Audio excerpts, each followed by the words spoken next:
ಸ್ಟೇಷನ್ನಲ್ಲಿ 95,000 metric ton ಕಲ್ಲು ಗಣಿ ಮಾಡಿ ಅದನ್ನು ಇದಾಗಿದೆ ಅಂತೇಳಿ ಪೊಲೀಸ್ ಕೇಸ್ ರಿಜಿಸ್ಟರ್ ಆಗಿದೆ. ಇವತ್ತು ಲೂಟಿ ನಡೀತಾ ಇದೆ, ಯಾರು ಕೇಳೋರಿಲ್ಲ ಹೇಳೋರಿಲ್ಲ. ಮಾವನಕೆರೆ ಅಂತ ಅವರು ಮಾವನಕೆರೆಯಲ್ಲಿ ಮೊನ್ನೆ ಸಭಾಧ್ಯಕ್ಷರೇ ಸುಮಾರು ಎಷ್ಟು ವರ್ಷದಿಂದ ಜಮೀನು ಮಾಡ್ತಾವ್ರೆ ಮಾವನಕೆರೆಯಲ್ಲಿ ಮೊನ್ನೆ ಸಭಾಧ್ಯಕ್ಷರೇ ಸುಮಾರು ಸರ್ವೆ ನಂಬರ್ 3/4 ಸುಮಾರು 40ರಿಂದ 50 ವರ್ಷದಿಂದ ಅನುಭವ ಮಾಡ್ತಾರೆ. ಅವ್ರನ್ನ ತಗೊಂಡೋಗ್ಬಿಟ್ಟು AC ಕೋರ್ಟಲ್ಲೂ ಆಗುತ್ತೆ, DC ಕೋರ್ಟಲ್ಲೂ ಆಗುತ್ತೆ, ತಹಸೀಲ್ದಾರ್ ಕೋರ್ಟಲ್ಲಿ ದುಡ್ಡು. ಇದು ಹೊಳೆಯಸಿಪುರ ಹಳೆಕೋಟೆ ಹೋಗ್ಲಿ ಮಾವನಕೆರೆ ಅಂತ AC court order, DC court order, ಇನ್ಯಾರ ಹತ್ರ ಆರ್ಡ್ರು ನನ್ನ ಸ್ವಾಮಿ? ಯಾರಿಂದ ಆರ್ಡ್ರ್ ತರಬೇಕು ಹೇಳಿ? ರೈತರು. ಈ ಥರ ಕಂದಾಯ ಇಲಾಖೆಯಲ್ಲಿ ಲೂಟಿ ನಡೀತಾ ಇದೆ. ಅಧಿಕಾರಿಗಳ ಇದು ಬೆಳಗ್ಗೆ ಇದ್ರೆ ಒಂದೊಂದು ಕಚೇರಿನಲ್ಲಿ ಎಷ್ಟು ದಾಖಲೆಗಳು ಖಾಲಿ ಇದೆ ಅಂತ ಇದಿದೆ ಅಂತ ಹೇಳಿ ಕಂದಾಯ ಇಲಾಖೆಯಲ್ಲಿ ಮನೆ ಸಭಾಧ್ಯಕ್ಷ ಆಯಿತು, ಎಲ್ಲದಕ್ಕೂ SIT ಮಾಡ್ತೀನಿ, ಇದು ಮಾಡಿ. ಹಾಸನ ಜಿಲ್ಲೆಯಲ್ಲಿ ಏನೇನು ನಡೀತಾ ಇದೆ ಜಿಲ್ಲೆ ಒಳಗೆ ನಡೆಸಿ. ಇವತ್ತು ಉದಾಹರಣೆಗೆ ಹೇಮಾವತಿ ಇವತ್ತೇನೋ ಬಂದಿದೆ, ನಾಳೆ ಇದನ್ನು ನಾನು ಒಂದು ತಮ್ಮ ಗಮನಕ್ಕೆ ತರ್ತೀನಿ ಆಮೇಲೆ ಡೀಟೇಲ್ ಆಗಿ. ಹೇಮಾವತಿ ಯೋಜನೆಗೆ ತ್ಯಾಗ ಮಾಡಿದ ರೈತರು ಕಣ್ಣೀರಿನ ಕತೆ. ಮನೆ ಸಭಾಧ್ಯಕ್ಷರೇ, ಹೇಮಾವತಿ ರಿಸರ್ವ್ ಹೆಸರಿನಲ್ಲಿ ಲಕ್ಷಾಂತರ ಎಕರೆಗಳು ಇವತ್ತು, ಸಾವಿರಾರು ಎಕರೆ ಇವತ್ತು ಬೇನಾಮಿ ಹೆಸರಲ್ಲಿ ಇವತ್ತು ಇದಾಗ್ತಾ ಇದೆ. ಒಳಂಗೆ ಇಲ್ವಾಲ, ಒಳಂಗೆ ಪಕ್ಕ ಇವತ್ತು ಸರ್ಕಾರಿ ಜಾಗ ಯಾವುದು ಬಿಡ್ತಾ ಇಲ್ಲ.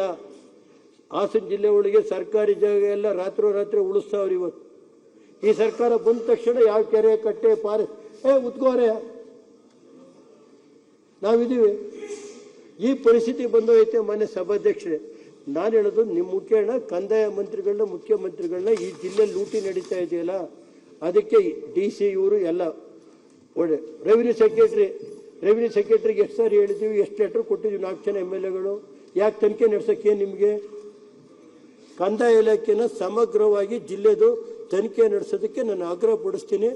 ಇದನ್ನು ಮುಖ್ಯಮಂತ್ರಿಗಳು, ಕಂದಾಯ ಮಂತ್ರಿಗಳು ಮಾಡಬೇಕು ಅಂತ ಹೇಳ್ತೀನಿ ಮಾನ್ಯ ಸಭಾಧ್ಯಕ್ಷರು. ಮತ್ತೆ ಇನ್ನೊಂದು ಹೇಳ್ತೀನಿ, ಇವತ್ತು ಮೊನ್ನೆ ಹಾಸನದ ಆಸ್ಪತ್ರೆ ಇದೆ. ಹಾಸನ ಆಸ್ಪತ್ರೆ ದನನೂ ಎಷ್ಟೋ ಬೇಕಾದ್ರೆ ಅದ್ರೊಳಗಡೆ ಬಿಟ್ಟರು ಒಳ್ಳೇದು.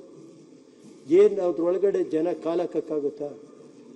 ಇವತ್ತಲ್ಲಿ ಹೋದರೆ ಪ್ರೈವೇಟ್ ಆಸ್ಪತ್ರೆಗೆ ಹೋಗಿ ಚೀಟಿ ಬರ್ಕೊಡ್ತಾರೆ, 5 ಲಕ್ಷ, 3 ಲಕ್ಷ, 4 ಲಕ್ಷ. ಈ ಪರಿಸ್ಥಿತಿ ಇದೆಯಲ್ಲ ಸರ್. ಪಾಪ ನಮ್ಮ ಮಂತ್ರಿಗಳ ಬಗ್ಗೆ ನಾನು, ಶರಣ್ ಪ್ರಕಾಶ್ ಬಗ್ಗೆ ನನಗೆ ಗೌರವ ಇದೆ. ದಯಮಾಡಿ ಹಾಸ್ಪಿಟ್ಲನ್ನ ಹಿಂದೆ ಪಾಪ ಅವ್ರು ಬಂದೆಲ್ಲ ಮಾಡಿ, ದಯಮಾಡಿ ಹಾಸ್ಪಿಟ್ಲನ್ನ ಬಡವರು ಹೊರಗಡೆ ಹೋದ್ರೆ 5 ಲಕ್ಷ, 4 ಲಕ್ಷ, 10 ಲಕ್ಷ, 15 ಲಕ್ಷ ಈ ಥರ ಪರಿಸ್ಥಿತಿ ಇದೆ. ಉದಾಹರಣೆಗೆ ಹೇಳಿದರೆ ಮನೆ ಸಭಾಧ್ಯಕ್ಷೆ, ಯಾವ ರೀತಿ ದ್ವೇಷದ ರಾಜಕಾರಣ ಇದೆ ಅಂದರೆ, ಈ ರಾಜ್ಯದಲ್ಲಿ ಕಾಂಗ್ರೆಸ್ ಸರ್ಕಾರ ಅಧಿಕಾರಕ್ಕೆ ಬಂದ ಮೇಲೆ ಒಬ್ಬ ಮಾಜಿ ಪ್ರಧಾನಮಂತ್ರಿಗೆ ಬಸವರಾಜ ಬೊಮ್ಮಾಯಿ 4 ಜನ ಕೊಟ್ಟರು. ಅವರು ಬೆಳಗ್ಗೆ 2 ಜನ, ರಾತ್ರಿ 2 ಜನ. ಅಶೋಕ್ ಅವರೇ ದಯಮಾಡಿ ಒಂದು ಸ್ವಲ್ಪ ನೀವು ವಿರೋಧ ಪಕ್ಷದ ನಾಯಕರಿದ್ದೀರಿ. 4 ಜನ ಬೆಳಗ್ಗೆ 2 ಜನ, 2 ಜನ ಅವ್ರ ಪಾಪ ಬಾತ್ರೂಮ್ಗೆ ಹೋಗ್ಕೆ ಇದಕ್ಕೆ ಹೋಗ್ಕೆ ಅಂತ ಕೊಟ್ಟರೆ, ಅವ್ರನ್ನ ಈ ಸರ್ಕಾರ ಬಂದ ಮೇಲೆ ಎಲ್ರಿಗೂ ಕೊಡೋಕ್ಕೆ ಅವಕಾಶ ಇದೆ ಅಂತ ಯಾರೋ ಕಾವೇರಿ ಅಂತ ಹೇಳಿದ್ದಾರೆ. ಕುಮಾರಸ್ವಾಮಿ ಅವ್ರ ಪಾಪ ಅಂಥವ್ರಿಗೆಲ್ಲ DC ಪೋಸ್ಟು, ಡಿವಿಷನಲ್ ಇದು ಎಂಥದಪ್ಪ ಕಮಿಷನರ್ ಪೋಸ್ಟ್ ಕೊಡೋರು ಇನ್ಚಾರ್ಜ್. 4 ಜನಕ್ಕೆ ಸರ್ಕಾರಕ್ಕೆ ಬಡ್ತಾರೆ ಇದೆಯನ್ರು. ಮಾಜಿ ಪ್ರಧಾನಮಂತ್ರಿ ಈ ರೀತಿ ನಡ್ಕೋತಾರಲ್ರಿ. ಬಸವರಾಜ ಬೊಮ್ಮಾಯಿ ಕೊಟ್ಟಂತ 4 ಜನ ಪಾಪ ಕರೆದ್ರು, ದೇವೇಗೌಡರು ಆರೋಗ್ಯ ಮುಖ್ಯ ಅಂತ 4 ಜನ ಅಶ್ವತ್ಥ ನಾರಾಯಣವ್ರು ಕೊಟ್ಟರೆ, ಅದನ್ನು ಇವತ್ತು ವಾಪಸ್ ತಗೊಂಡು ಕಾನೂನಲ್ಲಿ ಅವಕಾಶ ಇಲ್ಲ ಕೊಡೋಕ್ಕೆ ಬರೋಕ್ಕೆ ಅಂತೇಳಿ ಇದನ್ನು ಕಾನೂನು ಲೆಕ್ಕ ಹಾಕ್ತಾರಲ್ಲ. ಎಷ್ಟು ಲೂಟಿ ನಡೀತಾ ಇದೆ, ಎಳೆ ಬಿಡಿಸ್ತೀನಿ ನಾನು ಕಾಯ್ತಾ ಇದ್ದೀನಿ 2 ವರ್ಷದಿಂದ. ಏನು ರೇವಣ್ಣ ಮುಗ್ದೇ ಹೋದಂತ ತಿಳ್ಕೊಂಡವ್ರೆ ಪರಮೇಶ್ವರರೇ. ರೇವಣ್ಣ ಮುಗ್ದೋ 2028ಕ್ಕೆ ರೇವಣ್ಣದ್ದು ಏನು ಅಂತ ಶಕ್ತಿ ತೋರಿಸ್ತೀನಿ. ನೀವು ಡೆಪ್ಟಿ CM ಇದ್ದರೆ, ನಾನು ಮಂತ್ರಿ ಇದ್ದೆ. ಡೆಲ್ಲಿ ಒಳಗೆ ಏನು ನಡೀತೋ ರೇವಣ್ಣನ ಮುಗಿಸ್ಬೇಕು ಅಂತ ಡೆಲ್ಲಿ ನಾನೇನು ಕೇರ್ ಮಾಡಲ್ಲ. ಏನು 2028 ನೋಡೋಣ, ಅದೊಂದು ಎಲೆಕ್ಷನ್ ಚಾಲೆಂಜ್ ಮಾಡಿ ಅಲ್ಲಿವರೆಗೆ ರಾಜಕೀಯದಲ್ಲಿ ಇದ್ದು ನೋಡೋಣ. ನನಗೆ ಗೊತ್ತಿದೆ, ನಾನು ಯಾರ ಬಗ್ಗೆ ಮಾತಾಡೋಕ್ಕೆ ಹೋಗಲ್ಲ. ಇವತ್ತು ಯಾವ ರೀತಿ ನಡೀತಾ ಇದೆ, ವಿರೋಧ ಪಕ್ಷದ ದಮನ ಮಾಡಬೇಕು ಅಂತ ಇದೆ. ಇವತ್ತು ಉದಾಹರಣೆಗೆ ಹೇಳಿದ್ರೆ ಪರಮೇಶ್ವರಲ್ಲಿ ಕೂತವ್ರೆ, ನನ್ನ ಮೇಲೆ ಬೆಂಗಳೂರಿಗೆ ಕರ್ಕೊಂಬಂದು FIR ಹಾಕ್ಸಿದ್ರಲ್ಲ ಸರ್, ಯಾವ್ದಾದ್ರು ಫೋಟೋ ಇತ್ತು ನಂದು, ಯಾವ್ದಾದ್ರು ಇದಿತ್ತ ನಾನು ಮಾತಾಡಿರೋದು ಯಾವ್ದಾದ್ರು ಕ್ಯಾಸೆಟ್ ಇತ್ತ? ಯಾವ ರೀತಿ ಮಾಡಿದ್ರಿ ನನ್ನ ಮೇಲೆ FIR ಹೆಂಗ ಇರ್ಲಿ ಪರಮೇಶಣ್ಣ?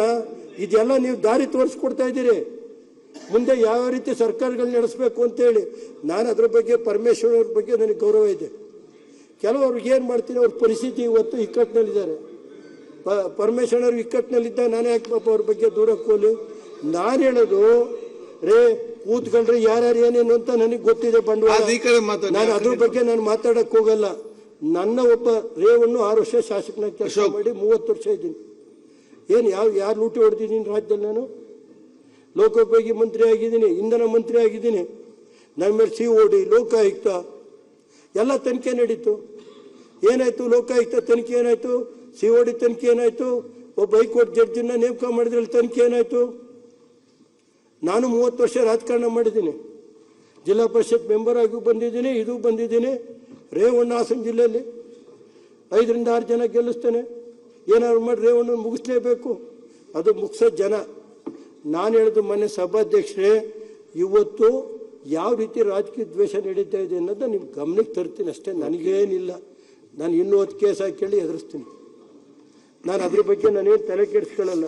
ಮೊನ್ನೆ ಸಭಾಧ್ಯಕ್ಷರೇ, ಇವತ್ತು ಕಲ್ಲು ಗಣಿಗಾರಿಕೆ ಕ್ರಷರ್ನಲ್ಲಿ ನಮ್ಮ ಜಿಲ್ಲೆ ಒಳಗೆ ಹೆಂಗ್ ಲೂಟಿ ನಡೀತಾ ಇದೆ.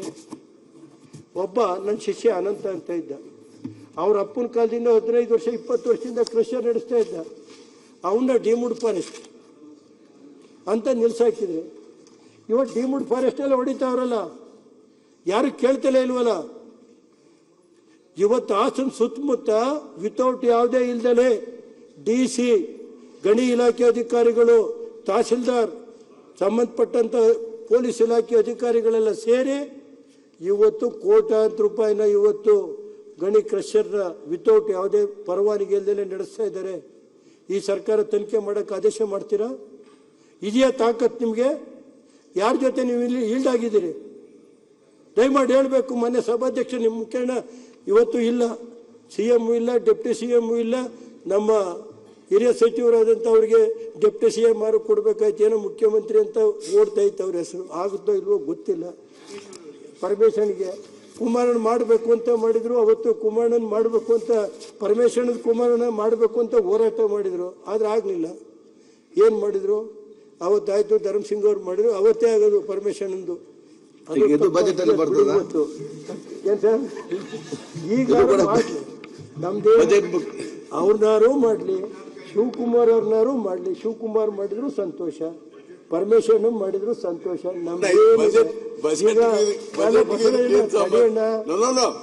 ಬಜೆಟ್ಗೂ ಇದಕ್ಕೆ ಏನ್ ಸಂಬಂಧ ಅಂತ ನಾನು ಕೇಳ್ತಾ ಇದ್ದೇನೆ.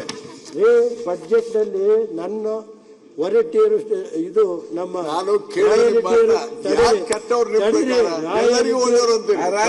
ಒಳ್ಳೇದಂದ್ರಿ, ಶರಣ ಪ್ರಕಾಶ್ ಒಳ್ಳೆಯವ್ರಂದ್ರಿ, ಇವ್ರು ಒಳ್ಳೇದು. ನಿಮ್ ಪ್ರಕಾರ ಯಾರು ಕೆಟ್ಟವರಿಲ್ಲ, ಬಹಳ ಸಂತೋಷ. ಆದ್ರೆ ಇದು ಬಜೆಟ್ಗೆ ಸಂಬಂಧಿಸಿದ ಭಾಷಣ ಅಲ್ಲ ಅಂತ ಅಷ್ಟೇ. ಈಗ ಬಜೆಟ್ ಇಂದ ಹೇಳಿದ್ದಲ್ಲ ಸರ್, 4,000 ಕೋಟಿ ಇಟ್ಟಿದ್ದೀರಿ, 56,000 ಜನ ಇದೆ, ಇಷ್ಟು ಪೋಸ್ಟ್ 100 ಇದು ನಿಗಮಗಳಿವೆ. 100 ನಿಗಮದಲ್ಲಿ 10,000 ಹುದ್ದೆ ಖಾಲಿ ಐತೆ. ಅಲ್ಲ ಸರ್, ಕೃಷಿ ಇಲಾಖೆಯಲ್ಲಿ ಖಾಲಿ ಐತೆ. ಯಾವತ್ತು ನಾನು ಹೇಳಿದ್ದು ಕಂದಾಯ ಇಲಾಖೆ ಸುಮಾರು 2,000 ಕೋಟಿ ಲೂಟಿ ನಡೀತಾ ಇದೆಯಲ್ಲ, 2,000ದಿಂದ 3,000 ಕೋಟಿ ಬೇಡವಾ ನಿಮ್ಗೆ ರೆವಿನ್ಯೂ? ಆಕ್ಷೇಪಣೆ ಗ್ಯಾರಂಟಿ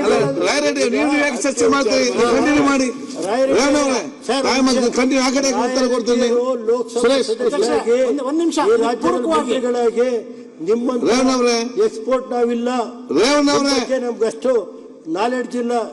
ನಿಮ್ಗೆ ಒಳ್ಳೆ ವಾದ್ಯಗಳು ಈ ಸಭೆಗೆ ನೀವು ಮಾತಾಡಕ್ಕೆ ಈಗ ಏನ್ ಸರ್ ಯಾಕೆ ಉತ್ತರ ಕೊಡ್ತೀವಿ?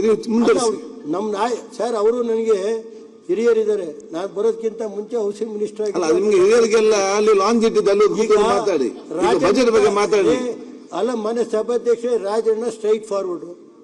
ರಾಜಣ್ಣ ಸ್ಟ್ರೈಟ್ ಫಾರ್ವರ್ಡ್ ಆಗೋದಕ್ಕೆ ಇವತ್ತು ರಾಜಣ್ಣನ ಮಂತ್ರಿಯಿಂದ ಏನು ಕೇಳಿದ್ರೆ ಹೊರಗೆ ಹಾಕಿದ್ರೆ ತಾಳ್ಮೆಯಿಂದ ಕೇಳಿ ಸರ್. ನೀವು ಯಾವೆಲ್ಲ ಅಪ್ರೂವ್ ಕೊಡ್ತೀರಿ? ರಾಜಣ್ಣ ಏನ್ ತಪ್ಪು ಮಾಡಿದ್ರು ಸರ್? ರಾಜಣ್ಣ ಏನಾದ್ರು ತಪ್ಪು ಮಾಡಿದ್ರು? ರಾಜಣ್ಣ ನಮ್ಮ ಜಿಲ್ಲೆ ಒಳಗೆ ಒಳ್ಳೆ ಕೆಲಸ ಮಾಡಿದ್ರು. ಅಂತರ್ನ ತಗೊಂಡೋಗ್ಬಿಟ್ಟು ಸಹಕಾರಿ ಇಲಾಖೆ ಮಂತ್ರಿ ಒಬ್ಬ ನಾಯಕರನ್ನ ತಗೊಂಡೋಗಿ ನೀವು ಏನು ಕೇಳಿದೆ ಒಂದು ಅಧ್ಯಕ್ಷರೇ, ನೀವು ಅವ್ರ ಗೌರವ ನನಗೆ ಆಕ್ಷೇಪಣೆ ಇಲ್ಲ. ರಾಜ್ಯದಲ್ಲಿ ರಾಜಣ್ಣ ಸ್ಟ್ರೇಟ್ ಫಾರ್ವರ್ಡ್ಗೂ ಬಜೆಟ್ಗೂ ಏನ್ ಸಂಬಂಧ ಅಂತ ಆಯ್ತು. ಆಡಳಿತ ಕುಸಿದು ಬಿದ್ದಿದೆ ಅಂತ, ಆಡಳಿತ ಸತ್ತೋಗಿದೆ ಸುರೇಶ್, ಅಷ್ಟೇ. ಯಾಕೆ ಮಾತಾಡ್ತೀರಿ? ಮನೆ ಸಭಾಧ್ಯಕ್ಷರೇ, ಇಡೀ ರಾಜ್ಯದಲ್ಲಿ ನಾಯಕರು ಸಮಾಜಕ್ಕೆ ಏನಾದ್ರು ಇವತ್ತು 18 ಜನ ಶಾಸಕರು ಆಗಬೇಕಾಗಿದ್ರೆ 3 ಜನ ಲೋಕಸಭಾ ಸದಸ್ಯರು ಆಗಬೇಕಾದ್ರೆ ದೇವೇಗೌಡರು ಕೇಂದ್ರದ ಮಂತ್ರಿ ಸ್ಥಾನ ತ್ಯಾಗ ಮಾಡಿ ಅವತ್ತು ಚಂದ್ರಶೇಖರ್ಗೆ ಒಂದು ಮಾತು ಹೇಳಿದ್ರು, ನನಗೆ ಮಂತ್ರಿ ಬೇಡ, ನಮ್ಮ ನಾಯಕರು ಸಮಾಜಕ್ಕೆ ರಿಸರ್ವೇಷನ್ ಕೊಡಬೇಕು ಅಂತ ಹೋರಾಟ ಮಾಡಿದಂಥ ವ್ಯಕ್ತಿ ಯಾರು ಇದ್ರೆ ಈ ರಾಜ್ಯದಲ್ಲಿ ಸನ್ಮಾನ್ಯ ದೇವೇಗೌಡರು. ಅವತ್ತು ಬೇಕಾದ್ರೆ ಹೇಳಿ, ರಾಜಣ್ಣರು ಇಲ್ಲ ಅಂತ ಹೇಳಿ, ಅವತ್ತು 18 ಜನ ಶಾಸಕರು, 3 ಜನ ಪಾರ್ಲಿಮೆಂಟ್ ಮೆಂಬರು, ಅಲ್ಪಸಂಖ್ಯಾತರು, 50 ವರ್ಷ ಕಾಂಗ್ರೆಸ್ ಕೊಡ್ತಾ 5% ರಿಸರ್ವೇಷನ್ ಕೊಟ್ಟಿದ್ದು ಯಾರು? ದೇವೇಗೌಡರು. ಇಲ್ಲ ಅಂದ್ರೆ 5% ರಿಸರ್ವೇಷನ್ನು ಖಾದರ್ ಸಾಹೇಬ್ರೆ, ನಿಮ್ಮ ತಂದೆ ಹಿರಿಯರಿದ್ರು, ದೇವೇಗೌಡರು ಅವರು ಜೊತೆ ಇದ್ರು. ನಿಮ್ಮ ತಂದೆ ಹೋರಾಟದಿಂದ ಇವತ್ತು ನೀವು ಆ ಸ್ಥಾನದಲ್ಲಿದ್ದೀರಿ, ಆರೋಗ್ಯ ಮಂತ್ರಿಗಳಾಗಿದ್ದೀರಿ. ಅಲ್ಲ, ಅದ್ರ ಬಗ್ಗೆ ನಾನು ಖಾದರ್ ಅವ್ರ ಬಗ್ಗೆ ನನಗೆ ವಿಶೇಷವಾದಂಥ ಗೌರವ ಇದೆ. ಯಾಕೆಂದ್ರೆ ಅವರು ಕೆಲವು ಟೈಮಲ್ಲಿ ಮೊನ್ನೆ 260 ಪ್ರಶ್ನೆಗೆ ಇವತ್ತು 70 ಕೊಟ್ಟರು ಅಂತೇಳಿ ಹೊರಗಡೆ ಹೋದ್ರೆ ಯಾರು ಸ್ಪೀಕರ್ ಆ ಥರ ಹೋಗ್ತಾರೆ? ಇವತ್ತು ನಮ್ಮ ಅಶೋಕಣ್ಣು ಹೊಗಳಿದ್ರು, ನಿಮ್ಮನ್ನ ಅಶೋಕ್ ನಾರಾಯಣ ಹೊಗಳಿದ್ರು, ಸುನೀಲ್ ಅವರು ಹೊಗಳಿದ್ರು. ನೀವು ಇಂಪಾರ್ಷಿಯಲ್ ಮಾಡ್ತಾ ಇರಿ. ಅದ್ರ ಬಗ್ಗೆ ನಿಮ್ಮ ಬಗ್ಗೆ ನಾವೇನಾದ್ರು ಸಣ್ಣದಾಗಿ ಮಾತಾಡಿದರೆ ದೇವರು ಒಳ್ಳೇದು ಮಾಡಲ್ಲ. ಯಾಕೆಂದ್ರೆ ಆದರೆ ಅಲ್ಪಸಂಖ್ಯಾತರಿಗೆ ಅನ್ಯಾಯ ಆಗ್ತಾ ಇದೆಯಲ್ಲ ಸರ್, ಅದನ್ನು ತಡೆ ಹಿಡೀರಿ ಅಂತ ನೀವು ಕೈ ಮುಗಿದು ಕೇಳ್ತೀನಿ. ನಾನು ಹೇಳೋದು, ಈ ರಾಜ್ಯದಲ್ಲಿ ಇವತ್ತು ಕೃಷಿಗೆ ಏನು ಕೊಡ್ತಾ ಇದ್ದೀರಿ? 60%. ಈಗ ಅಸಿಸ್ಟೆಂಟ್ ಡೈರೆಕ್ಟ್ರೇ ಇವತ್ತು ಕಸ ಗುಡಿಸ್ತಾವ್ರೆ, ತೋಟಗಾರಿಕೆ ಇಲಾಖೆ ಕಸ ಗುಡಿಸ್ತಾವ್ರೆ. ಇವನ್ನೆಲ್ಲ ಫಿಲಪ್ ಮಾಡೋಕ್ಕಾರು ನಿಮ್ಮ ಮುಖ್ಯಮಂತ್ರಿಗಳಿಗೆ ಒಂದು ಡೈರೆಕ್ಷನ್ ಕೊಡಿ ಮೊನ್ನೆ ಸಭಾಧ್ಯಕ್ಷರೇ. ಆಮೇಲೆ ಆ ಸಣ್ಣ ಪುಟ್ಟ ಕಾಂಟ್ರಾಕ್ಟ್ರುಗಳು ಅವ್ರ ಹೆಂಡತಿ ಮಾಂಗಲ್ಯ ಎಲ್ಲ ಮಾಡ್ತಾವ್ರೆ, PWD ಆಗಬೇಕು ಅಥವಾ ನೀರಾವರಿ ಇಲಾಖೆಯಲ್ಲಿ ಇರ್ಬೋದು, ಆ ಮಾಂಗಲ್ಯ ಉಳಿಸ್ಕೊಡಿ ಸರ್.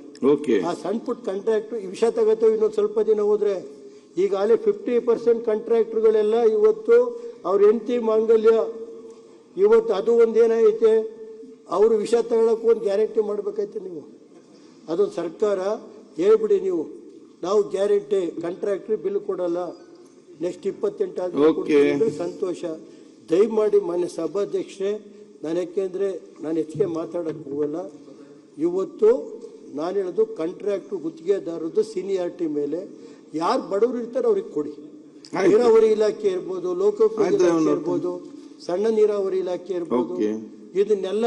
ಆಮೇಲೆ ಜಿಲ್ಲಾ ಪಂಚಾಯತಿ ಒಂದು 2 ಹೇಳಲೇಬೇಕಾಗುತ್ತೆ. ಖರ್ಗೆಯರಿದ್ದಾರೆ ಪಾಪ, ಪ್ರಿಯಾಂಕಾ ಖರ್ಗೆಯರು ನೇರ ನುಡಿ ಏನಾದ್ರು ಮಾತಾಡಿದರೆ ಅದನ್ನು ಏನು ಮಾಡಬೇಕು ಅಂತ ಕೇಳೋಕ್ಕಾರು ಕೇಳ್ತಾರೆ. ಮೊನ್ನೆ 10 ಕೋಟಿ ರೂಪಾಯಿ ಬಿಲ್ಲಿತ್ತು, 10 ಬಿಡುಗಾಸಿಲ್ದಲೇ ಅವರು LOC ಕೊಟ್ಟರು ಮೊನ್ನೆ. ಬಡವರಿಗೆ ಸಣ್ಣ ಪುಟ್ಟ ನನಗೇನಿಲ್ಲ, ಅದೇನಾದ್ರು ಇದ್ದರೆ ಬೇರೆ ಇಲಾಖೆ ಎಲ್ಲರೂ 1 ಕೋಟಿ 20 ಲಕ್ಷ ಲಂಚ ಕೊಡಬೇಕಾಯ್ತು. 5 ಪೈಸೆ ದುಡ್ಡಿಲ್ದಲೇ ಕೊಡೋವಂಥ ಮಂತ್ರಿನೂ ಇದ್ದಾರೆ ಪ್ರಿಯಾಂಕಾ ಖರ್ಗೆ. ನಾನು ಅಪ್ರಿಷಿಯೇಟ್ ಮಾಡಬೇಕಾಯ್ತು. ಹಿಂದೊಂದೆಲ್ಲ ಮುಂದೊಂದು ಹೇಳೋದಲ್ಲ. ಈಗ ನಮ್ಮ ಪ್ರವಾಸೋದ್ಯಮ ಮಂತ್ರಿಗಳಿದ್ದಾರೆ, ಅವ್ರು ನಮ್ಮ ಬಗ್ಗೆ ಕುಡಿಯೋ ನೀರು ಕೊಟ್ಟರು. ಪಾಟೀಲ್ರು ನನಗೆ ವಿಧಾನಸಭಾ ಕ್ಷೇತ್ರದ್ದು ಕುಡಿಯೋ ನೀರೆಲ್ಲ ಮಾಡಿಕೊಟ್ಟಿದ್ದಾರೆ. ಒಂದು 60 ಲಕ್ಷ ದುಡ್ಡು ಕೊಡಿ ಅಂದ್ರೆ ಕೊಡ್ತಾರೆ. ಕೆಲಸ ಮಾಡ್ತೀವಿ, ಯಾರು ಕೆಲಸ ಮಾಡುದಿಲ್ಲ ಅಂತೇಳಿ ಈಗ ಯಾರು ಎಲ್ಲರೂ ಕರೆಕ್ಟ್ ಹೇಳಿದ್ದೀನಿ, ಸವಿಸ್ತಾರವಾಗಿ ಹೇಳಿದ್ದೀನಿ. ಕಾವೇರಿ ಇದು ಸ್ವಾಮಿ, ನೀರಾವರಿ ಇಲಾಖೆ ಇರ್ಬೋದು, PWD ಇಲಾಖೆ ಇರ್ಬೋದು, ನೀರಾವರಿ ಇಲಾಖೆದ 13,400 ಕೋಟಿ ಬಿಲ್ ಇದೆ, ಕೂಡಲೇ ಕೊಡಿಸಿ. 8,000 ಕೋಟಿ PWD ಇದೆ, ಕೂಡಲೇ ಕೊಡಿಸಿ. ಸಣ್ಣ ನೀರಾವರಿ ಇಲಾಖೆದಿದೆ, ಒಟ್ಟು ರಾಜ್ಯದಲ್ಲಿ 34,000 ಕೋಟಿ ಈ ಪೆಂಡಿಂಗ್ ಇದೆ ಬಿಲ್ಗಳು, ಅದೆಲ್ಲ ಕೂಡಲೇ ಕೊಡಿಸಿ. ಕೆಲಸ ಇಲ್ದವರು ಪರವಾಗಿಲ್ಲ, 1 ವರ್ಷ ಈ ಗ್ಯಾರಂಟಿ ಸಾಲ ತೀರ್ಸೋದು ಇವೆರಡು ಕೆಲಸ ಮಾಡಿ ಅಂತೇಳಿ ಒತ್ತಾಯ ಮಾಡ್ತೀನಿ. ಮತ್ತೆ ಹಾಸನ ಜಿಲ್ಲೆಯಲ್ಲಿ ಕಂದಾಯ ಇಲಾಖೆಯ ಲೂಟಿ ಮಾಡ್ತಾ ಇದ್ದಾರಲ್ಲ, ಜಿಲ್ಲಾಧಿಕಾರಿಗಳು ಸರ್ಕಾರ ಎಲ್ಲ ಸೇರಿ ಇವತ್ತು ನಡೀತಾ ಇದೆಯಲ್ಲ, ಸುಮಾರು 2,000 ರಿಂದ 3,000 ಕೋಟಿ ಲೂಟಿ ನಡೀತಾ ಇದೆಯಲ್ಲ ಸ್ವಾಮಿ. ಕಂದಾಯ ಇಲಾಖೆ ಸರ್ಕಾರಿ ಮಶಾಣ ಗಿಶಾಣ ಕೆರೆ ಏನು ಬಿಡ್ತಾ ಇಲ್ಲ. ಅದಕ್ಕೆ ಉನ್ನತ ಮಟ್ಟದ ತನಿಖೆ ಮಾಡಿ ಒಬ್ಬ ಕೇಂದ್ರ ಮಂತ್ರಿ ಮೇಲೆ ದಿನ ತನಿಖೆ ಮಾಡಿಸಿ 1,000 ಕೋಟಿ ಕೋಟಿಗಟ್ಟಲೆ ಖರ್ಚು ಮಾಡ್ತಾ ಇದ್ದೀರಿ ನಾಯಕರಿಗೆ. ನಾನು 3,000 ಕೋಟಿ ಉಳಿಸ್ಕೊಡ್ತಾ ಇದ್ದೀವಲ್ಲ, ತನಿಖೆ ಮಾಡಿ ಏನಾಗಿರೋದು ಸರ್ಕಾರಕ್ಕೆ? ಯಾಕೆಂದ್ರೆ ಅವ್ರ ಜೊತೆ ಶಾಮೀಲಾಗಿದ್ದೀರಾ? ಯಾವ ಉದ್ದೇಶದಿಂದ ನೀವು ಕಂದಾಯ ಇಲಾಖೆ DC ಇವ್ರನ್ನೆಲ್ಲ ತಹಸೀಲ್ದಾರ್ಗಳನ್ನ ಅದು ಸಸ್ಪೆಂಡ್ ಆದ್ರೆ ನಮ್ಗೆ ಆಗ್ತೀರಿ. ಯಾರು ಸಸ್ಪೆಂಡ್ ಆಗಿ ಡಿಸ್ಮಿಸ್ ಆಯ್ತಾರೆ ಅವರು ಹಾಸನ ಜಿಲ್ಲೆ. ಈ ಪರಿಸ್ಥಿತಿ ಇದೆ. ಈಗ ಅಶೋಕಣ್ಣವರಿದ್ದರು, ಹಾಸನ ಬಸ್ ಸ್ಟ್ಯಾಂಡ್ ಅವರೇ ಬಂದು ಇನಾಗ್ರೇಟ್ ಮಾಡಿದ್ರು. ಬಸ್ ಸ್ಟ್ಯಾಂಡ್ ಇನಾಗ್ರೇಷನ್ ಮಾಡೋಕ್ಕೆ ಬಂದ ತಕ್ಷಣ ಎಲ್ಲರೂ ದೇವೇಗೌಡರ ಜೊತೆ ಹೋಗ್ತಾರೆ ಅಂತ ಅವತ್ತೇ ಡೆಪ್ಟಿ CM ಕೇಳಿ ಅಶೋಕಣ್ಣನ. ಅದರಿಂದ ನಾನು ಹೇಳೋದು ಅದರಿಂದ ದಯಮಾಡಿ ಖಾದರ್ ಸಾಹೇಬ್ರೆ, ನೆಕ್ಸ್ಟು ನೀವು ಏನಾದ್ರು ಮುಂದಿನ ಸರ್ಕಾರ ಬಂದಾಗ ಹೊಸ ಮುಖ್ಯಮಂತ್ರಿ ಆದಾಗ ನಿಮಗೆ ಡೆಪ್ಟಿ CM ಕೊಡಲಿ ಅಂತ ನಾನೀಗ ಹೇಳ್ತೀನಿ. ಡೆಪ್ಟಿ CM ಅವರು ಕೊಡಲಿ, ನಮಗೆಲ್ಲ ವಿರೋಧ ಪಕ್ಷದವ್ರಿಗೆ ಹೆಚ್ಚಿಗೆ ಮಾತಾಡೋಕ್ಕೆ ಅವಕಾಶ ಕೊಡಿ. ಏನು ಈ ಸರ್ಕಾರ ನಡೀತಾ ಇದೆ ಭ್ರಷ್ಟ ಸರ್ಕಾರ, ಅದನ್ನ ಎಳೆ ಬಿಡ್ಸಕ್ಕೆ ನಮ್ಮ ವಿರೋಧ ಪಕ್ಷ ಸದಸ್ಯರಿಗೆ ಪೂರ್ಣ ಇದು ಕೊಡ್ಬೇಕು. ಈಗ ಉದಾಹರಣೆಗೆ 7 ಜನ ಕಾಂಟ್ರಾಕ್ಟ್ರಿಗಲ್ಲ ಸರ್, 14 ಕೋಟಿ 7 ಜನ ಕಾಂಟ್ರಾಕ್ಟ್ರಿಗೆ ನಾನೆಲ್ಲ ಭಾರತ ಸರ್ಕಾರದ ಹೇಳಿದ್ರಲ್ಲ ಈಗ ಬುಕ್ಕೆ ಕಳಿಸ್ಕೊಡ್ತೀನಿ ನೋಡಿ. ಒಬ್ರಿಗೆ 5,000 ಕೋಟಿ ಅವ್ರು ಎಲಿಜಿಬಲ್ಲೇ ಇಲ್ಲ. 5,000 ಕೋಟಿ ಅಶೋಕ್ ಅವರೇ ಇಂಥವು ಎತ್ತಬೇಕು ನೀವು. ಈ ಬುಕ್ಕಲ್ಲಿರೋವನ್ನ ನೀವು ಯಾಕೆ ಇಲ್ಲೇ ಐತೆ ಕೊಟ್ಟು ಕಳಿಸ್ಲಾ ನಿಮಗೆ? ಅವರೇ ಬರೆದಿರೋದು 5,000 ಕೋಟಿ ಮೆಗಾ ಇಂಜಿನಿಯರ್ ನೀರಾವರಿ ಇಲಾಖೆ ಎತ್ತಿನೊಳೆ ಅದು ಅಶೋಕನಿಗೆ ಗೊತ್ತಿದೆ, ಗೊತ್ತಿಲ್ಲ. ಈಗ ಶಂಕರನಾರಾಯಣ ಕನ್ಸ್ಟ್ರಕ್ಷನ್ 5,214 ಕೋಟಿ, ಮೆಗಾ ಇಂಜಿನಿಯರ್ 3,000 ಕೋಟಿ, ಜಿ ಶಂಕರ್ 2,300 ಕೋಟಿ. ಬರೀ 7 ಜನ 14,000 ಕೋಟಿ. ಇದೇನು ಸ್ವಾಮಿ ಇದು ಎತ್ತು ಹೋಯ್ತದೆ, ಎಲ್ಲಿ ಇರ್ತದೆ? ಈಗ ದೇವೇಗೌಡರು ಅದು ಹೋರಾಟ ಮಾಡಿ ಆ 232 ಎಕರೆ ಜಾಗ ಫಾರೆಸ್ಟಿಂದ ಬಿಡುಗಡೆ ಮಾಡಿಸೋರು. ಅದನ್ನು ದಯಮಾಡಿ ನಾನು ನೀರಾವರಿ ಸಚಿವರಿಗೆ ದಯಮಾಡಿ ಮನವಿ ಮಾಡಿ, ಆ ಯಾರ ಹಾಸನದಲ್ಲಿ ಬಡವರದ ದುಡ್ಡು ಈರ್ತಾವ್ರೆ SLO DC ಇವರೆಲ್ಲರನ್ನೂ ಸಮಗ್ರ ತನಿಖೆ ನಡೆಸಬೇಕು. ಸುಮಾರು 2,000 3,000 ಕೋಟಿ ರೆವಿನ್ಯೂ ಬರುತ್ತೆ. ಅದನ್ನು ಒತ್ತಾಯ ಮಾಡ್ತೀನಿ. ನೀವು ನಮ್ಮ ರಕ್ಷಣೆ ಕೊಡಬೇಕು. ಖಾದರ್ ಸಾಹೇಬರು, ನೀವು ನಮ್ಮ ಬಗ್ಗೆ ಗೌರವ ಇದೆ. ದೇವೇಗೌಡರು ನಿಮ್ಮ ತಂದೆ ಒಟ್ಟಿಗಿದ್ದಾರೆ. ಅದ್ರ ಫಲ ನಿಮ್ಮ ತಂದೆ ಫಲ ನೀವು ಇಲ್ಲಿ ಕೂತಿದ್ದೀರಿ. ಅದರಿಂದ ದಯಮಾಡಿ ನಮಗೆ ರಕ್ಷಣೆ ಕೊಟ್ಟು ನಮ್ಮ ಜಿಲ್ಲೆಯಲ್ಲಿ ಲೂಟಿ ನಡೆಯೋದನ್ನ ಕಂದಾಯ ಇಲಾಖೆಯಲ್ಲಿ ಅದನ್ನು ಬೇಕಾದ್ರೆ ಎಳೆಯಾಗಿ ಎಲ್ಲ ಕಳಿಸ್ಕೊಡ್ತೀನಿ. ನಾಳೆ ಒಂದು ನಿಲುವಳಿ ಸೂಚನೆಗೂ ಅವಕಾಶ ಕೊಡಬೇಕು. ಒಂದು ಒಳ್ಳೆ ಕೊಡ್ತೀನಿ ನಿಮಗೆ. ಇಂಥವನ್ನೆಲ್ಲ ಅವಕಾಶ ಕೊಡಿ. ವಿರೋಧ ಪಕ್ಷದ ನಾಯಕರು ಕೇಳ್ತೀನಿ. ನಾವು ವಿತ್ ದಾಖಲೆ, ನಾನು ಹಿಂದೆ ವಿರೋಧ ಪಕ್ಷದ ನಾಯಕರಾಗೂ ಕೆಲಸ ಮಾಡಿದ್ದೀನಿ, ಪಬ್ಲಿಕ್ ಅಕೌಂಟ್ಸ್ ಕಮಿಟಿ ಚೇರ್ಮನ್ ಆಗಿ ಮಾಡಿದ್ದೀನಿ. ನಾಳೆ ಅವಕಾಶ ಕೊಡಿ. ರೂಲ್ 16ನಲ್ಲೇ ನಾನು ನಿಲುವಳಿ ಸೂಚನೆ ತರ್ತೀನಿ. ನಾವು ಮಾನ್ಯ ಸಭಾಧ್ಯಕ್ಷರು ಏನು ಇವತ್ತು ನನಗೆ ಅವಕಾಶ ಮಾಡೋಕ್ಕೆ ಬಡ್ಜೆಟ್ ಮೇಲೆ ಅವಕಾಶ ಕೊಟ್ಟಿದ್ದೀರಿ, ಅದಕ್ಕೆ ನಿಮಗೆ ಧನ್ಯವಾದ ಸಲ್ಲಿಸಿ. ಮತ್ತು HK ಪಾಟೀಲ್ ಸಾಹೇಬಿದ್ದಾರೆ, ರಂಗನಾಥ ಸ್ವಾಮಿ ಬೆಟ್ಟಕ್ಕೆ ಒಂದು 70-80 ಅವರು ನೀರು ಕೊಟ್ಟವ್ರೆ ಬೆಟ್ಟಕ್ಕೆ. ಅದು ಯಾಕೋ ಈಗ ಮನಸ್ಕೊಂಬಿಟ್ಟವ್ರು ನಮ್ಮ ಮೇಲೆ. ಅವರು ದೇವೇಗೌಡರು ಕೈಲೇ ಬೇಕಾದ್ರೆ ಫೋನ್ ಮಾಡಿಸೋರು, ಅಲ್ಲೇ ಫೋನ್ ಮಾಡಿಸ್ತೀನಿ. ಅವ್ರು ಹೇಳಿದ್ರೆ ಆಗುತ್ತೆ ಅಂದರೆ ದಯಮಾಡಿ ಅದೊಂದು ರಂಗನಾಥ ಸ್ವಾಮಿ ಬೆಟ್ಟದ ಅರ್ಧಂಬರ್ಧ ಕೆಲಸ ಐತೆ, ಅದಕ್ಕೆ ಕೊಡಿಸಿ. ಅದು ನಿಮಗೂ ಒಳ್ಳೇದು ಮಾಡ್ತೇನೆ. ಬನ್ನಿ, ರಂಗನಾಥನ ದರ್ಶನ ಮಾಡಿಸ್ತೀನಿ ನಿಮಗೆ. ಇಷ್ಟು ಹೇಳಿ ನನ್ನ ಮಾತು ಮುಗಿಸ್ತೀನಿ. ಈಗ ಒಂದು ಪ್ರಕಟಣೆ. ವಿಧಾನ ಪರಿಷತ್ತಿನ ಮಾನ್ಯ ಸಭಾಪತಿ ಅವರಿಂದ ಬಂದಿರುವ ಸಂದೇಶದಲ್ಲಿ ಕರ್ನಾಟಕ ವಿಧಾನ ಪರಿಷತ್ತಿನ ಕಾರ್ಯವಿಧಾನ ಹಾಗೂ ನಡವಳಿಕೆಯ ನಿಯಮ 118ರ ಮೇರೆಗೆ ಈ ಕೆಳಕಂಡ ವಿಧೇಯಕಗಳನ್ನು ದಿನಾಂಕ 18/3/2026 ಯಾವುದೇ ತಿದ್ದುಪಡಿಗಳಿಲ್ಲದೆ ಅಂಗೀಕರಿಸಲಾಗಿದೆ ಎಂದು ತಿಳಿಸಿರುತ್ತಾರೆ. 1. ಕರ್ನಾಟಕ ಪೊಲೀಸ್ ತಿದ್ದುಪಡಿ ವಿಧೇಯಕ 2026, ಕರ್ನಾಟಕ ಮುನ್ಸಿಪಾಲಿಟಿಗಳ ಮತ್ತು ಕೆಲವು ಇತರ ಕಾನೂನು ತಿದ್ದುಪಡಿ ವಿಧೇಯಕ 2026. ಈಗ ಒಂದು ಇಬ್ಬರು ಇದ್ದಾರೆ, ಮತ್ತೆ ಒಟ್ಟಿಗೆ ಬಿಡುವ. ಗೋಪಾಲ್ ಉಮಾನಾಥ್ ಕೋಟ್ಯಾನ್ ಮಾತಾಡಿ. ಗೋಪಾಲ್ ಉಮಾನಾಥ್ ಮಾತಾಡಲ್ಲ ಅಧ್ಯಕ್ಷರೇ. ಲಾಸ್ಟಿಗೆ ಬಂದವರು ಲಾಸ್ಟಿಗೆ, ಫಸ್ಟಿಗೆ ಬಂದವರು ಫಸ್ಟಿಗೆ. ಸನ್ಮಾನ್ಯ ಸಭಾ ಟೈಮ್ ಯಾರು ಬಂದ ಗೊತ್ತಿದೆ ನನಗೆ. ಇಲ್ಲಿ ತಾವು ಬಜೆಟ್ ಮೇಲೆ ಮಾತಾಡಲು ಅವಕಾಶ ಕೊಟ್ಟಿರೋದಕ್ಕೆ ತಮಗೆ ಕೃತಜ್ಞತೆಗಳನ್ನು. ಗೋಪಾಲ್ ಅವರೇ, ಒಂದು ಪ್ರಕಟಣೆ ಬರ್ತೇನೆ. ಎಲ್ಲ ದಯವಿಟ್ಟು ಪ್ರತಿಪಕ್ಷ ನಾಯಕರು, ವಿಧಾನಸಭೆ ಸಭಾಂಗಣದ ಪಶ್ಚಿಮ ದ್ವಾರಕ್ಕೆ ಆಕರ್ಷಕವಾದ ಕೆತ್ತನೆಯುಳ್ಳ ನೂತನ ದ್ವಾರವನ್ನು ನಿರ್ಮಿಸಿದಂತೆ ಈಗ ಸರ್ಕಾರದ ಲೋಕೋಪಯೋಗಿ ಇಲಾಖೆ ಮುಖಾಂತರ ವಿಧಾನಸೌಧದ ಸೌಂದರ್ಯಕ್ಕೆ ತಕ್ಕಂತೆ ಸದರಿ ಕಟ್ಟಡದ ನೆಲಮಹಡಿಯ ಪಶ್ಚಿಮ ದ್ವಾರದ ಕಬ್ಬಿಣದ ಗ್ರಿಲ್ ಅನ್ನು ಬದಲಿಸಿ ಕುಸುರಿ ಕೆತ್ತನೆಯ ಬೀಟಿ ಮರದ ಬಾಗಿಲನ್ನು ಅಳವಡಿಸಲಾಗಿದೆ. ಸದರಿ ಬಾಗಿಲಿನ ಉದ್ಘಾಟನಾ ಕಾರ್ಯಕ್ರಮವು ನಾಳೆ ದಿನಾಂಕ 24 ಮಾರ್ಚ್ 2026 ಮಂಗಳವಾರದ ಬೆಳಿಗ್ಗೆ 10 ಗಂಟೆಗೆ ನಡೆಯಲಿದೆ. ಪ್ರತಿಪಕ್ಷ ನಾಯಕರು ಅತಿಥಿಗಳಾಗಿದ್ದಾರೆ, ತಾವೆಲ್ಲರೂ ಅದಕ್ಕೆ ಬರಬೇಕಂತ ಕೂಡ ನಾನು ಆಹ್ವಾನಿಸ್ತಿದ್ದೇನೆ. ಬಹುಶಃ ಸದೈ ದ್ವಾರದ ವೈಶಿಷ್ಟ್ಯ ಹೇಳ್ಬೇಕಾ? ನಾಳೆ ಅಲ್ವಾ? ಸೊ ನಿಮ್ಗೆಲ್ಲ ಗೋಪಾಲ್ ಫಾಸ್ಟ್ ಬನ್ನಿ. ಸನ್ಮಾನ್ಯ ಸಭಾಧ್ಯಕ್ಷ, ಅವಕಾಶಕ್ಕಾಗಿ ತಮಗೆ ಧನ್ಯವಾದಗಳನ್ನು ಅರ್ಪಿಸ್ತಾ,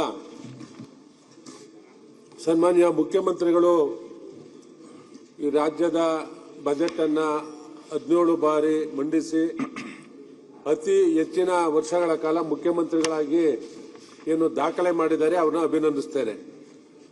ಆದರೆ ಈ ಸಂದರ್ಭದಲ್ಲಿ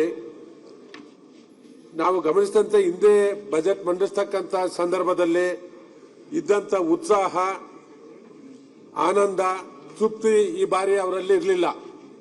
ನಿರಾಶಾದಾಯಕವಾಗಿ ಈ ಬಜೆಟ್ ಅನ್ನು ಮಂಡಿಸಿದ್ದಾರೆ. ಈ ಬಜೆಟ್ ಅನ್ನ ಕುರಿತು ನಮ್ಮ ವಿರೋಧ ಪಕ್ಷದ ನಾಯಕರಾದ ಅಶೋಕ್ ಅವರು, ಸುರೇಶ್ ಕುಮಾರ್ ಅವರು, ವಿಜೇಂದ್ರ ಅವರು, ಸುನೀಲ್ ಕುಮಾರ್ ಅವರು ಮತ್ತು ಆಡಳಿತ ಪಕ್ಷದಲ್ಲಿ ಅನೇಕ ಹಿರಿಯ ಸದಸ್ಯರು, ವಿರೋಧ ಪಕ್ಷದಲ್ಲಿ ಅನೇಕ ಸದಸ್ಯರು ಬೆಳಕನ್ನ ಚೆಲಗಿದ್ದಾರೆ. ಈ 26-27 ಸಾಲಿನ ಬಜೆಟ್ ಅನ್ನ 4,48,000 ಕೋಟಿ ರೂಪಾಯಿಗಳ ಒಂದು ದೊಡ್ಡ ಬಜೆಟ್ ಅನ್ನ ಮಂಡಿಸ್ತಕ್ಕಂಥ ಸಂದರ್ಭದಲ್ಲಿ 1,32,000 ಕೋಟಿ ಸಾಲವನ್ನ ಮಾಡಿ ಈ ಬಜೆಟ್ ಅನ್ನ ಮಂಡಿಸ್ತಕ್ಕಂಥದ್ದು. 22-23ನೇ ಬಜೆಟ್ ಬಸವರಾಜ ಬೊಮ್ಮಾಯಿ ಅವರು ಮಂಡಿಸ್ತಕ್ಕಂಥ ಸಂದರ್ಭದಲ್ಲಿ 44,549 ಕೋಟಿ ಸಾಲವನ್ನ ಮಾಡಿದ್ರು. ಆದರೆ 23ರಿಂದ ಕಾಂಗ್ರೆಸ್ ಸರ್ಕಾರ ಈ ರಾಜ್ಯದಲ್ಲಿ ಬಂದಾದ್ಮೇಲೆ 4,38,986 ಕೋಟಿ ಸಾಲವನ್ನ ಮಾಡಿ 4,38,986 ಕೋಟಿ ಸಾಲವನ್ನ ಮಾಡಿ ಈಗ ಅವರು ಮಂಡಿಸಿರ್ತಕ್ಕಂಥದ್ದು 4,48,000 ಕೋಟಿ ಬಜೆಟ್ ಅನ್ನ ಮಂಡಿಸಿರ್ತಕ್ಕಂಥದ್ದು. ಈ ಗ್ಯಾರಂಟಿ ಯೋಜನೆಗಳನ್ನ ಇಲ್ಲಿರ್ತಕ್ಕಂಥ ನಾವು ಭಾರತೀಯ ಜನತಾ ಪಕ್ಷ ಇಲ್ಲ ಯಾರು ನಾವು ವಿರೋಧ ಮಾಡ್ತಕ್ಕಂಥದ್ದಲ್ಲ. ಈ ರಾಜ್ಯದಲ್ಲಿ ಕೊಟ್ಟ ಮಾತಿನಂತೆ ನಡ್ಕೊಳ್ಬೇಕು ಅಂತಕ್ಕಂಥದ್ರಲ್ಲಿ ತೆರಿಗೆ ರೂಪದಲ್ಲಿ, ದಂಡ ವಿಧಿಸುವ ರೂಪದಲ್ಲಿ ಎಲ್ಲಾ ವರ್ಗದ ಪಾಲಿಗೆ ರಕ್ತವನ್ನು ಇರುವ ಜಿಗಣೆಯಂತಾಗೋದರಲ್ಲಿ ಸಂದೇಹವಿಲ್ಲ. ಹಣದುಬ್ಬರ ತಾರಕಕ್ಕೇರುತ್ತದೆ, ಲಂಚಾವತಾರ ರುದ್ರ ದರ್ಶನ ಮಾಡ್ತಾ ಇದೆ, ಜನರ ಪರಿಸ್ಥಿತಿ ಇಡೀ ರಾಜ್ಯದಲ್ಲಿ ಹೈರಾಣಾಯ್ತಾ ಇದೆ. ಇದು ಈ ಬಜೆಟ್ ಮುಂದೆ ಒದಗಬಹುದಾದ ಫಲಶ್ರುತಿ ಎಂದರೆ ತಪ್ಪಾಗಲ್ಲ ಅಂತಕ್ಕಂಥದ್ದನ್ನ, ಅತಿಶೋಕ್ತಿ ಆಗಲ್ಲ ಅಂತಕ್ಕಂಥದ್ದು ನಾನು ಈ ಸಂದರ್ಭದಲ್ಲಿ ಹೇಳಿ, ಏನು ಮುಖ್ಯಮಂತ್ರಿಗಳಾಗಿ 8 ವರ್ಷ ಪೂರೈಸಿ 17 ಬಜೆಟ್ ಮಂಡಿಸಿದ್ದಾರೆ. ಈ ರಾಜ್ಯದ ಜನತೆಗೆ ಸನ್ಮಾನ್ಯ ಮುಖ್ಯಮಂತ್ರಿಗಳು 8,24,388 ಕೋಟಿ ಸಾಲದ ಹೊರೆಯನ್ನು ಹೊರಿಸಿ ಇಡೀ ಸ್ವತಂತ್ರ ಬಂದಾಗನಿಂದ ಇಷ್ಟೊಂದು ಸಾಲ ಮಾಡಿದ ಮುಖ್ಯಮಂತ್ರಿ ಯಾರೂ ಇಲ್ಲ ಅಂತಕ್ಕಂಥ ದಾಖಲೆಗೂ ಹೋಯ್ತಾರೆ ಅಂತಕ್ಕಂಥದ್ದು ನಾನು ಈ ಸಂದರ್ಭದಲ್ಲಿ ಹೇಳೋದಕ್ಕೆ ಬಯಸ್ತೇನೆ. ಜೊತೆಗೆ ಬೆಂಗಳೂರು ನಗರಕ್ಕೆ ಸಂಬಂಧಪಟ್ಟಂತೆ ಶುಕ್ರವಾರ ಉಪಮುಖ್ಯಮಂತ್ರಿಗಳು ಸಭೆಯನ್ನ ಕರೆದಿದ್ರು. ಅಲ್ಲಿ ಎಲ್ಲ ಶಾಸಕರಿಗೂ ಅವಕಾಶವನ್ನ ಮಾಡಿಕೊಟ್ಟಿದ್ರು.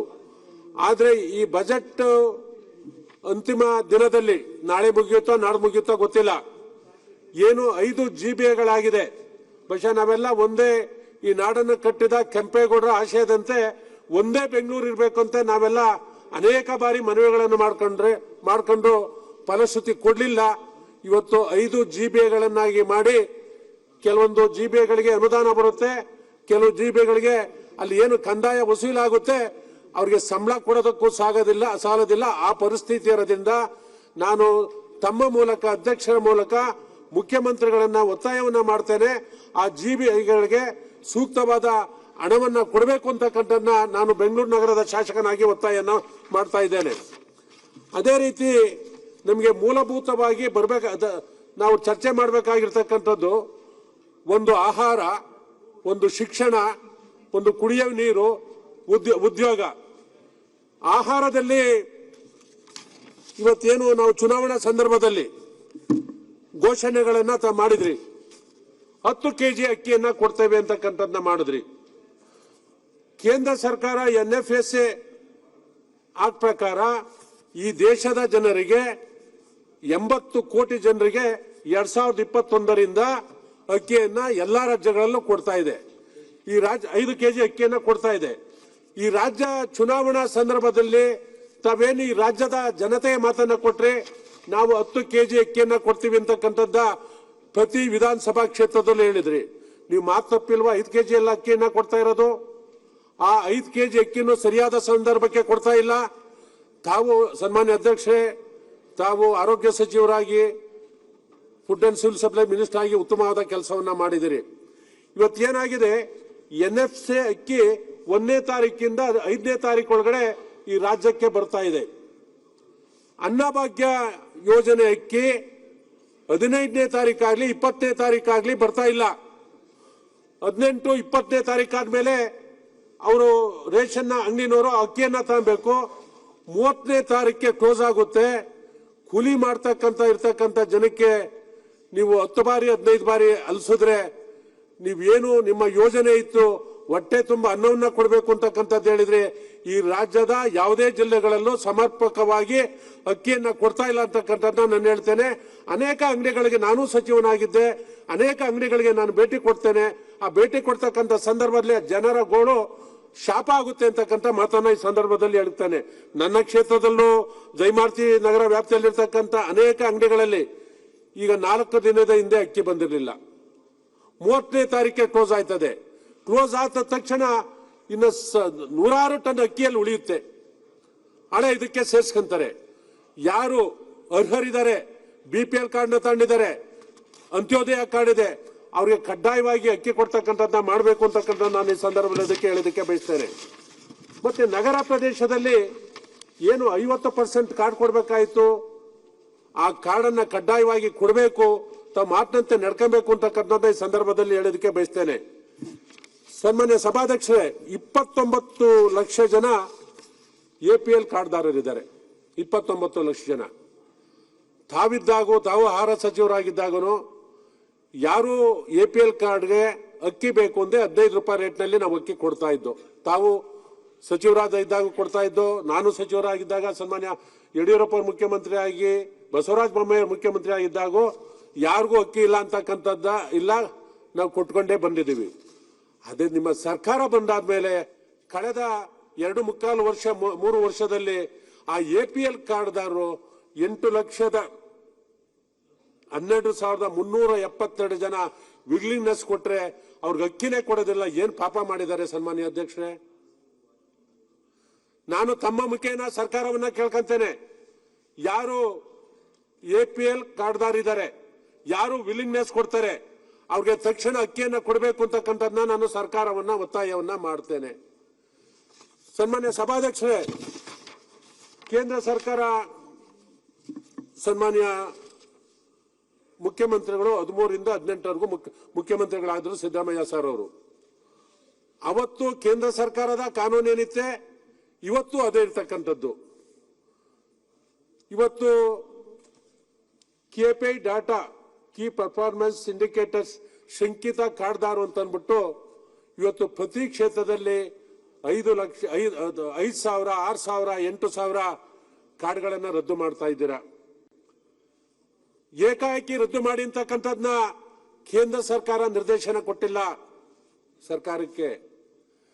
ನೀವು ಹೋಗಿ ಪರಿಶೀಲನೆ ಮಾಡಬೇಕು. ಪರಿಶೀಲನೆ ಮಾಡಿ ಯಾರು ಅಕ್ರಮವಾಗಿ ಕಾರ್ಡ್ಗಳನ್ನು ಮಾಡಿಸಿದ್ದಾರೆ, ನಿಯಮ ಮೀರಿ ಕಾರ್ಡ್ಗಳನ್ನು ಮಾಡಿಸಬೇಕು. ಆದ್ರೆ ಈ ಸರ್ಕಾರ ಸಂಪೂರ್ಣವಾಗಿ ಭಾಗ್ಯಲಕ್ಷ್ಮಿ ಹಣವನ್ನ ಕೊಡಬೇಕು ಅಂತಕ್ಕಂಥ ನೆಪವನ್ನು ಒಡ್ಡಿ ಇವತ್ತು ಆ ಮನೆಯಲ್ಲಿ ಒಬ್ರಿರ್ಲಿ, ವಯಸ್ಸಾದ ಇಬ್ರಿರ್ಲಿ, ಅವರ ಮಕ್ಕಳು ಇಲ್ಲ ಟ್ಯಾಕ್ಸಿ ಓಡಿಸ್ತಾರೆ, ಇಲ್ಲ ಅವರೊಂದು ಮನೆ ಕಟ್ಟೋದಕ್ಕೆ ಸಾಲ ತಗಬೇಕು ಅಂತಕ್ಕಂಥದ್ದು ಹೋದಾಗ GST ಕಟ್ಟಬೇಕಾಯ್ತದೆ.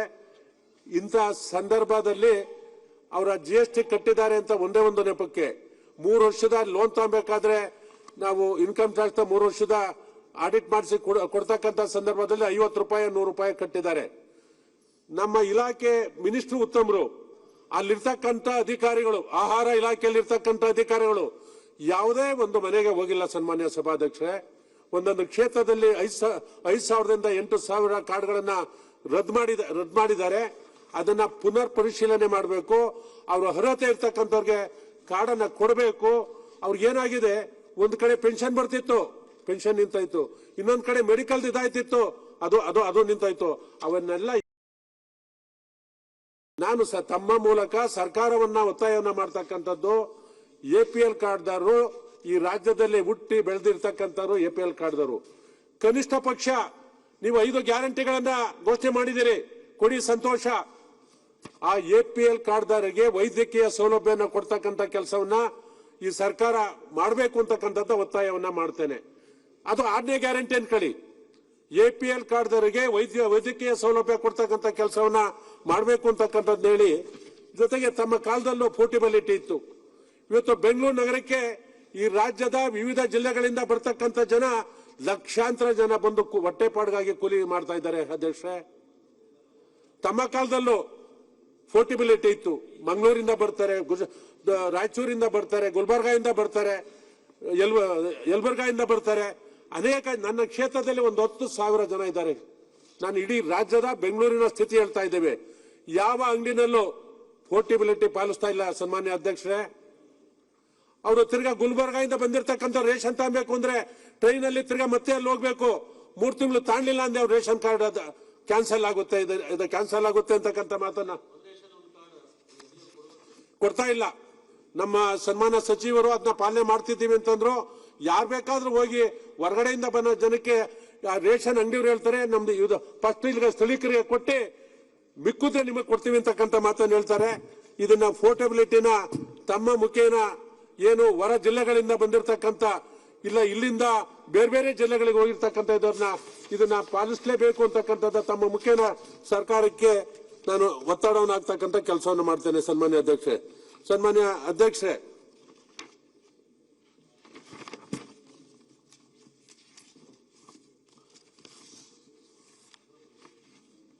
ಈ ಆರೋಗ್ಯ ಮತ್ತು ಕುಟುಂಬ ಕಲ್ಯಾಣ ಇಲಾಖೆಯಲ್ಲಿ ಸುಮಾರು ಒಂದು 3 ಅವರ್ ಚರ್ಚೆ ಆಗಿದೆ. ಸನ್ಮಾನ್ಯ ಅಧ್ಯಕ್ಷರೇ, ರಾಜ್ಯದ ವಿವಿಧ ಜಿಲ್ಲೆ ಮತ್ತು ಗ್ರೇಟರ್ ಬೆಂಗಳೂರು ವ್ಯಾಪ್ತಿಯಲ್ಲಿ ಕೇಂದ್ರ ಸರ್ಕಾರದಿಂದ ಭಾರತ ಜನಸಂಖ್ಯೆ ಯೋಜನೆಯಡಿ ಅನುದಾನಿತವಾಗಿರೋ 19 ನಗರ ಪ್ರಾಥಮಿಕ ಆರೋಗ್ಯ ಕೇಂದ್ರ ಐತೆ. ಸನ್ಮಾನ್ಯ ಅಧ್ಯಕ್ಷರೇ, ಆ ಆರೋಗ್ಯ ಕೇಂದ್ರದಲ್ಲಿ ಇದನ್ನ ಮನವಿನ ನಮ್ಮ ವಿರೋಧ ಪಕ್ಷದ ನಾಯಕರಿಗೂ ಕೊಟ್ಟಿದ್ರು. ಸನ್ಮಾನ್ಯ ವಿರೋಧ ಪಕ್ಷ ನಾಯಕರು ಅಶ್ವಥ್ ನಾರಾಯಣ್ ಸರ್, ವಿರೋಧ ಪಕ್ಷ ನಾಯಕರು ಇದನ್ನ ಅವ್ರಿಗೂ ಮನವಿಯನ್ನ ಕೊಟ್ಟಿದ್ರು. ಯಾರು? ಬೆಂಗಳೂರು ವ್ಯಾಪ್ತಿಯಲ್ಲಿ ಬರುವ ಗ್ರೇಟರ್ ಬೆಂಗಳೂರು ವ್ಯಾಪ್ತಿಯಲ್ಲಿ ಬರುವ ಕೇಂದ್ರ ಸರ್ಕಾರದಿಂದ ಭಾರತ ಜನಸಂಖ್ಯೆ ಯೋಜನೆಯಡಿ ಅನುದಾನಿತವಾಗಿರುವ 19 ನಗರ ಪ್ರಾಥಮಿಕ ಆರೋಗ್ಯ ಕೇಂದ್ರ ಐತೆ. ಒಟ್ಟು 120 ಜನ ವೈದ್ಯರು ಮತ್ತು ಸಿಬ್ಬಂದಿಗಳು ಕಾರ್ಯನಿರ್ವಹಿಸ್ತಾ ಇದ್ದಾರೆ. ನನ್ನ ಕ್ಷೇತ್ರದಲ್ಲಿ 2 UPHC ಕೇಂದ್ರಗಳಿವೆ. ಬಹಳ ಅಚ್ಚುಕಟ್ಟಾಗಿ ಕೆಲಸವನ್ನ ಮಾಡ್ಕೊಂಡು ಹೋಗ್ತಾ ಇದ್ದಾರೆ. ಇವರುಗಳ ವೇತನ ಇನ್ನಿತರ ವೆಚ್ಚಗಳು 2025-26ನೇ ಸಾಲಿನ ವಾರ್ಷಿಕ ಹಣ 9,71,40,00,000 ರೂಪಾಯಿಗಳನ್ನು ಕೇಂದ್ರ ಸರ್ಕಾರ ರಾಜ್ಯ ಸರ್ಕಾರಕ್ಕೆ ಬಿಡುಗಡೆ ಮಾಡಿರ್ತದೆ. ಆದರೆ ಇಲ್ಲಿರ್ತಕ್ಕಂಥ ಅಧಿಕಾರಿಗಳು ಅವ್ರಿಗೆ ಕಳೆದ 7 ತಿಂಗಳಿಂದ ಸಂಬಳವನ್ನ ಕೊಟ್ಟಿಲ್ಲ. ನೀವು ಯಾವ್ದಾದ್ರೂ ಕೇಂದ್ರ ಸರ್ಕಾರದ ಯೋಜನೆಯಡಿ ಹಾಸ್ಪಿಟಲ್ಗಳು ನಡೀತಾ ಇದ್ರೆ ವಿಸಿಟ್ ಮಾಡಿಸಿ, ಸರ್ಕಾರದ ಪರವಾಗಿ ವಿಸಿಟ್ ಮಾಡಿಸಿ. 7 ತಿಂಗಳ ಅವರ ಸಂಬಳ ಕೊಡ್ಲಿಲ್ಲ ಅಂದ್ರೆ ಜೀವನ ಹೆಂಗೆ ನಿರ್ವಹಣೆ ಮಾಡೋದಕ್ಕೆ ಸಾಧ್ಯ ಇದೆ ಅಂತಕ್ಕಂಥ ನಾನು ಈ ಸಂದರ್ಭದಲ್ಲಿ ಹೇಳೋದಕ್ಕೆ ಬಯಸ್ತೇನೆ. ಮೊನ್ನೆ ಆರೋಗ್ಯ ಸಚಿವರು ಇದ್ರು.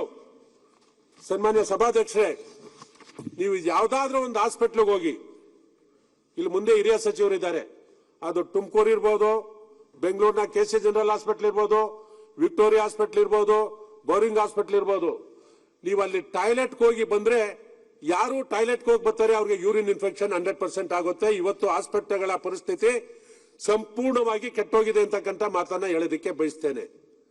ನಮ್ಮಲ್ಲಿ ಒಂದು ಒಳ್ಳೆ ಹೆರಿಗೆ ಹಾಸ್ಪಿಟಲ್ ಇದೆ. ಹೆರಿಗೆ ಹಾಸ್ಪಿಟಲ್ ಅಂದ್ರೆ ನೆಲಮಂಗಲಿಂದ ಬರ್ತಾರೆ, ಬೇಗೂರಿಂದ ಬರ್ತಾರೆ, ತುಮಕೂರಿಂದ ಬರ್ತಾರೆ. ಒಂದು ಸುಸಜ್ಜಿತವಾದ ಹಾಸ್ಪಿಟಲ್ ನನ್ನ ಕ್ಷೇತ್ರಕ್ಕೆ ಬೇಕು ಅಂತಕ್ಕಂಥದ್ದನ್ನ ತೀರ್ಮಾನ ಮಾಡಿ ಕಟ್ಸಿದೀನಿ. 1 ವರ್ಷಕ್ಕೆ ಅದು ನೈಟ್ ಇಲ್ಲ, ಡೇನಲ್ಲೇ ಇರ್ತಕ್ಕಂಥದ್ದು. ಸಿಬ್ಬಂದಿ ಕೊರತೆಯಿಂದಾಗಿ ಅದು ಇಡೀ 24 ಗಂಟೆ ನಡೆದ್ರೆ 1,500 ಮಕ್ಕಳಲ್ಲಿ ಜಂದಾಯ್ತಾರೆ. ಒಂದು ಕ್ಷೇತ್ರದಲ್ಲಿ ಇರ್ತಕ್ಕಂಥ ಮಕ್ಕಳು ಅಚ್ಚುಕಟ್ಟಾಗಿ ಇಟ್ಕೊಂಡಿದೀವಿ. ಅಲ್ಲಿಗೂ ಸಹ ಸಿಬ್ಬಂದಿ ಕೊಡ್ತಕ್ಕಂಥದ್ದಲ್ಲಿ ಸಂಪೂರ್ಣವಾಗಿ ಸರ್ಕಾರ ವಿಫಲವಾಗಿದೆ ಅಂತಕ್ಕಂಥದ್ದನ್ನ ಹೇಳೋದಕ್ಕೆ ಬಯಸ್ತೇನೆ. 37,000 38,000 ಖಾಲಿ ಹುದ್ದೆಗಳಿದ್ರೆ ಎಲ್ಲಿ ಆರೋಗ್ಯವನ್ನ ಸುಧಾರಿಸೋದಕ್ಕೆ ಆಗುತ್ತೆ? ಇವತ್ತು ನಾವು KC ಜನರಲ್ ಇರ್ಬೋದು, ವಿಕ್ಟೋರಿಯಾ ಇರ್ಬೋದು, ಬೋರಿಂಗ್ ಇರ್ಬೋದು, ಈಗ ಮಂಡ್ಯದಿಂದ ಬರ್ತಕ್ಕಂಥ ಗ್ರಾಮೀಣ ಪ್ರದೇಶದಿಂದ ಇರ್ಬೋದು, ತುಮಕೂರಿಂದ ಬರ್ತಕ್ಕಂಥ ಗ್ರಾಮೀಣ ಪ್ರದೇಶ ಜನರಿರ್ಬೋದು, ಯಾವುದೇ ಹಾಸ್ಪಿಟ್ಲ್ಗಳಲ್ಲಿ ICUಗೆ ಹೋದ್ರೆ ಅಲ್ಲಿ ಅಡ್ಮಿಟ್ ಮಾಡ್ಕೊಳಕ್ಕೆ ಜಾಗ ಇಲ್ಲ. ನಾನು ಸನ್ಮಾನ್ಯ ಅಧ್ಯಕ್ಷರೇ, ಈಗ ಇಲ್ಲಿ ಮಾಗಡಿ ರಸ್ತೆಯಲ್ಲಿ ನೀವು ಹಲವಾರು ಸಂಘ ಸಂಸ್ಥೆಗಳಿಗೆ ಒಂದು 50-60 ಎಕರೆ 2 ಎಕರೆ 3 ಎಕರೆ ದಾನವನ್ನ ಮಾಡ್ತೀರಿ. ಆ ಬೆಗ್ಗರ್ ಕಾಲೋನಿಯಲ್ಲಿ ಇರ್ತಕ್ಕಂಥ ಜಾಗದಲ್ಲಿ ಈ ಒತ್ತಡವನ್ನ ತಡಿಬೇಕು ಅಂದ್ರೆ ಒಂದು ಸುಸಜ್ಜಿತವಾದ ಹಾಸ್ಪಿಟಲ್ ಅನ್ನ ಈ ಬೆಗ್ಗರ್ ಕಾಲೋನಿ ಜಾಗದಲ್ಲಿ ಬೆಂಗಳೂರಿನ ಈ ಭಾಗದಲ್ಲಿ ಮಾಡಿದ್ರೆ ಒತ್ತಡವನ್ನ ತಡಿಬಹುದು ಅಂತಕ್ಕಂಥದ್ದು ನಾನು ಈ ಸಂದರ್ಭದಲ್ಲಿ ತಮ್ಮ ಮುಖ್ಯನ ಸರ್ಕಾರಕ್ಕೆ ಕೇಳಲು ಬಯಸ್ತೇನೆ.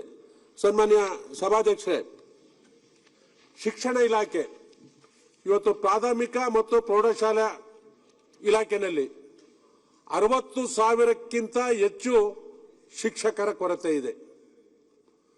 ಲಕ್ಷಾಂತರ ಮಕ್ಕಳು ಇವತ್ತು ಶಿಕ್ಷಣದಿಂದ ವಂಚಿತರಾಗಿದ್ದಾರೆ. ಹೈಸ್ಕೂಲ್ನಲ್ಲಿ ಸುಮಾರು 45,179, ಒಟ್ಟು 60,000 ಮಕ್ಕಳು ಇದ್ದಾರೆ.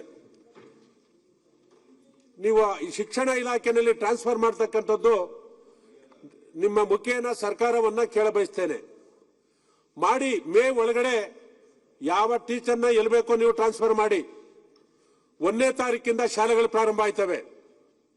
1ನೇ ಕ್ಲಾಸಿಗೆ ಹೋದ್ರೆ ಸರ್ಕಾರಿ ಶಾಲೆಗಳಲ್ಲಿ ಮಕ್ಕಳು ರೂಮಲ್ಲಿ ಕುಳಿತು ವಾಪಸ್ ಬರಬೇಕು. ಸುಮಾರು 1 ತಿಂಗಳು 2 ತಿಂಗಳು ಇಡೀ ರಾಜ್ಯದಲ್ಲಿ ಆ ಪರಿಸ್ಥಿತಿ ಇದೆ. ನಿಮ್ಮ ಸರ್ಕಾರ ಬಂದಾದ ಮೇಲೆ ಇದು ಗ್ರಾಮೀಣ ಪ್ರದೇಶದಲ್ಲಿರ್ತಕ್ಕಂಥದ್ದಲ್ಲಿ ಸುಸಜ್ಜಿತವಾದ ಶಾಲೆಗಳು ಎಷ್ಟಾಗಿದೆ ಬಂದು ನೋಡಿ. ನನ್ನ ಕ್ಷೇತ್ರದಲ್ಲಿ 4 ಶಾಲೆಗಳನ್ನ ನನ್ನ ಶಾಸಕರ ಅವಧಿಯಲ್ಲಿ ಕಟ್ಟಿಸಿದ್ದೇನೆ ಸನ್ಮಾನ್ಯ ಸಭಾಧ್ಯಕ್ಷರೇ. ಅಲ್ಲಿ ಬುಕ್ ಲೈಬ್ರರಿ ಇದೆ, ಸೈನ್ಸ್ ಲೈಬ್ರರಿ ಇದೆ, ಕಂಪ್ಯೂಟರ್ ಲ್ಯಾಬ್ ಇದೆ, ರೋಬೋಟ್ ಲ್ಯಾಬ್ ಇದೆ. ಯಾವುದೇ ಪ್ರೈವೇಟ್ ಶಾಲೆಗೆ ಇಂಥ ಅತ್ಯುತ್ತಮವಾಗಿ ಶಾಲೆಗಳನ್ನು ಕಟ್ಟಿಸಿದ್ದೇವೆ. ನೀವು ಪ್ರಾಥಮಿಕ ಶಾಲೆಯ ಶಿಕ್ಷಕರದ ಕೊರತೆ ಇದೆ. ಒಂದು ಮಕ್ಕಳಿಗೆ 30 ಮಕ್ಕಳಿಗೆ ಒಬ್ಬರಂತೆ ನೀವು ಶಿಕ್ಷಕರನ್ನ ಕೊಡಬೇಕು. ಇಡೀ ರಾಜ್ಯದಲ್ಲಿ ಯಾವುದಾದ್ರೂ ಒಂದು ಶಾಲೆಯಲ್ಲಿ ನಿಮ್ಮ ಶಿಕ್ಷಕರ ಅನುಪಾತದಂತೆ ಕೊಟ್ಟಿದ್ದೀರಾ ಅಂತಕ್ಕಂಥದ್ದು ಒಂದು ಶಾಲೆಯಲ್ಲಿ ತಾವು ತೋರಿಸಿ, ಒಂದು ಶಾಲೆಯಲ್ಲಿ ತೋರಿಸಿ. ಸನ್ಮಾನ್ಯ ಸಭಾಧ್ಯಕ್ಷರೇ, ಇವತ್ತು ನಾವು ಕಳಿಸಿರ್ತಕ್ಕಂಥ ಶಾಲೆಯಲ್ಲಿ ಕರ್ನಾಟಕ ಪಬ್ಲಿಕ್ ಶಾಲೆ ಇಲಾಖೆಯ 100 ರೂಪಾಯಿ ಹಣ ಇಲ್ಲ. ನಮಗೆ ಬಂದಂತ ಹಣದಲ್ಲಿ ಆ ಶಾಲೆಗಳನ್ನ ಸುಮಾರು ಒಂದು 30 ಕೋಟಿ ರೂಪಾಯಿನಲ್ಲಿ ಸರ್ಕಾರಿ ಶಾಲೆಗಳನ್ನ ಕಳಿಸಿರ್ತಕ್ಕಂಥದ್ದು. ಕನಿಷ್ಠ ಪಕ್ಷ ಅಲ್ಲಿ ಕಸ ಗುಡಿಸೋದಕ್ಕೂ ಒಬ್ಬ ಅಟೆಂಡರ್ ಕೊಡೋದಿಲ್ಲ, ಬಾತ್ರೂಮ್ ಕ್ಲೀನ್ ಮಾಡೋದಕ್ಕೂ ಒಬ್ಬರು ಅಟೆಂಡರ್ ಕೊಡೋದಿಲ್ಲ. ಇಡೀ ರಾಜ್ಯದಲ್ಲಿ ಬೆಂಗಳೂರು ನಗರದಲ್ಲೇ ಸರ್ಕಾರಿ ಶಾಲೆಗಳ ಸ್ಥಿತಿ ಇದಾದ್ರೆ ಗ್ರಾಮೀಣ ಪ್ರದೇಶದಲ್ಲಿ 60,000 ಶಿಕ್ಷಕರ ಕೊಡ್ತಾ ಇರ್ತಕ್ಕಂಥ ಇದರಲ್ಲಿ ಎಲ್ಲಿ ನಮ್ಮ ಈ ರಾಜ್ಯದ ಮಕ್ಕಳಿಗೆ, ಬಡ ಮಕ್ಕಳಿಗೆ ಶಿಕ್ಷಣವನ್ನ ಕೊಡ್ತಕ್ಕಂಥದ್ದಲ್ಲಿ ಸಂಪೂರ್ಣವಾಗಿ ವಿಫಲ ಆಗಿದೆ. ಸನ್ಮಾನ್ಯ ಸಭಾಧ್ಯಕ್ಷರೇ, ಹಿಂದೆ 80 ಮಾರ್ಕ್ಸ್ಗೆ 24 ಅಂಕ ನಿಗದಿ ಮಾಡಿತ್ತು ಪಾಸ್ ಆಗಬೇಕಾದ್ರೆ. ಇನ್ನು 20 ಮಾರ್ಕ್ಸ್ ಪ್ರಾಕ್ಟಿಕಲ್ಗಿತ್ತು. ಈಗ 80 ಮಾರ್ಕ್ಸ್ಗೆ 13 ಮಾರ್ಕ್ಸ್ ಬಂದ್ರೆ ಸಾಕು ಅಂತಕ್ಕಂಥ ನಿರ್ಣಯವನ್ನ ಸರ್ಕಾರ ತಗೊಂಡಿದೆಯಲ್ಲ. ಮತ್ತು ಶಾಲೆಗಳು ಏನ್ ತೆಗಬೇಕು? ನಮ್ಗೆ 13 ಮಾರ್ಕ್ಸ್ ಅಂತಕ್ಕಂಥದ್ದು ಪಾಸ್ ಮಾಡೋದಾದ್ರೆ ನಮ್ಮ ಮಕ್ಕಳಿಗೆ ಶಾಲೆಗಳೇನ್ ಬೇಕು? ಶಿಕ್ಷಕರೇ ಆಗ್ಬೇಕು? ಎಲ್ಲ ಒಂದು ಹಳ್ಳಿ ಮಾಡ್ದಡೆ ಇಲ್ಲ ಜಗಲಿ ಕಟ್ಟೆ ಮೇಲೆ ಕುಂಡಿಸ್ಬಿಟ್ಟು 13 ಪಾಸ್ ಕೊಟ್ಟು ಪಾಸ್ ಮಾಡ್ದು ಅಂತಕ್ಕಂಥದ್ನ 100% ರಿಸಲ್ಟ್ ಬತ್ತು ಅಂತಕ್ಕಂಥದ್ದೇ ಹೇಳ್ಬೋದಲ್ಲ. ನೀವು ಬಡ ಮಕ್ಕಳಿಗೆ ಶಿಕ್ಷಣ ಕೊಡ್ತಕ್ಕಂಥದ್ರಲ್ಲಿ ಸಂಪೂರ್ಣವಾಗಿ ವಿಫಲರಾಗಿದ್ದಾರೆ ಅಂತಕ್ಕಂಥದ್ದನ್ನ ನಾನು ಹೇಳೋದಕ್ಕೆ ಬಯಸ್ತೇನೆ.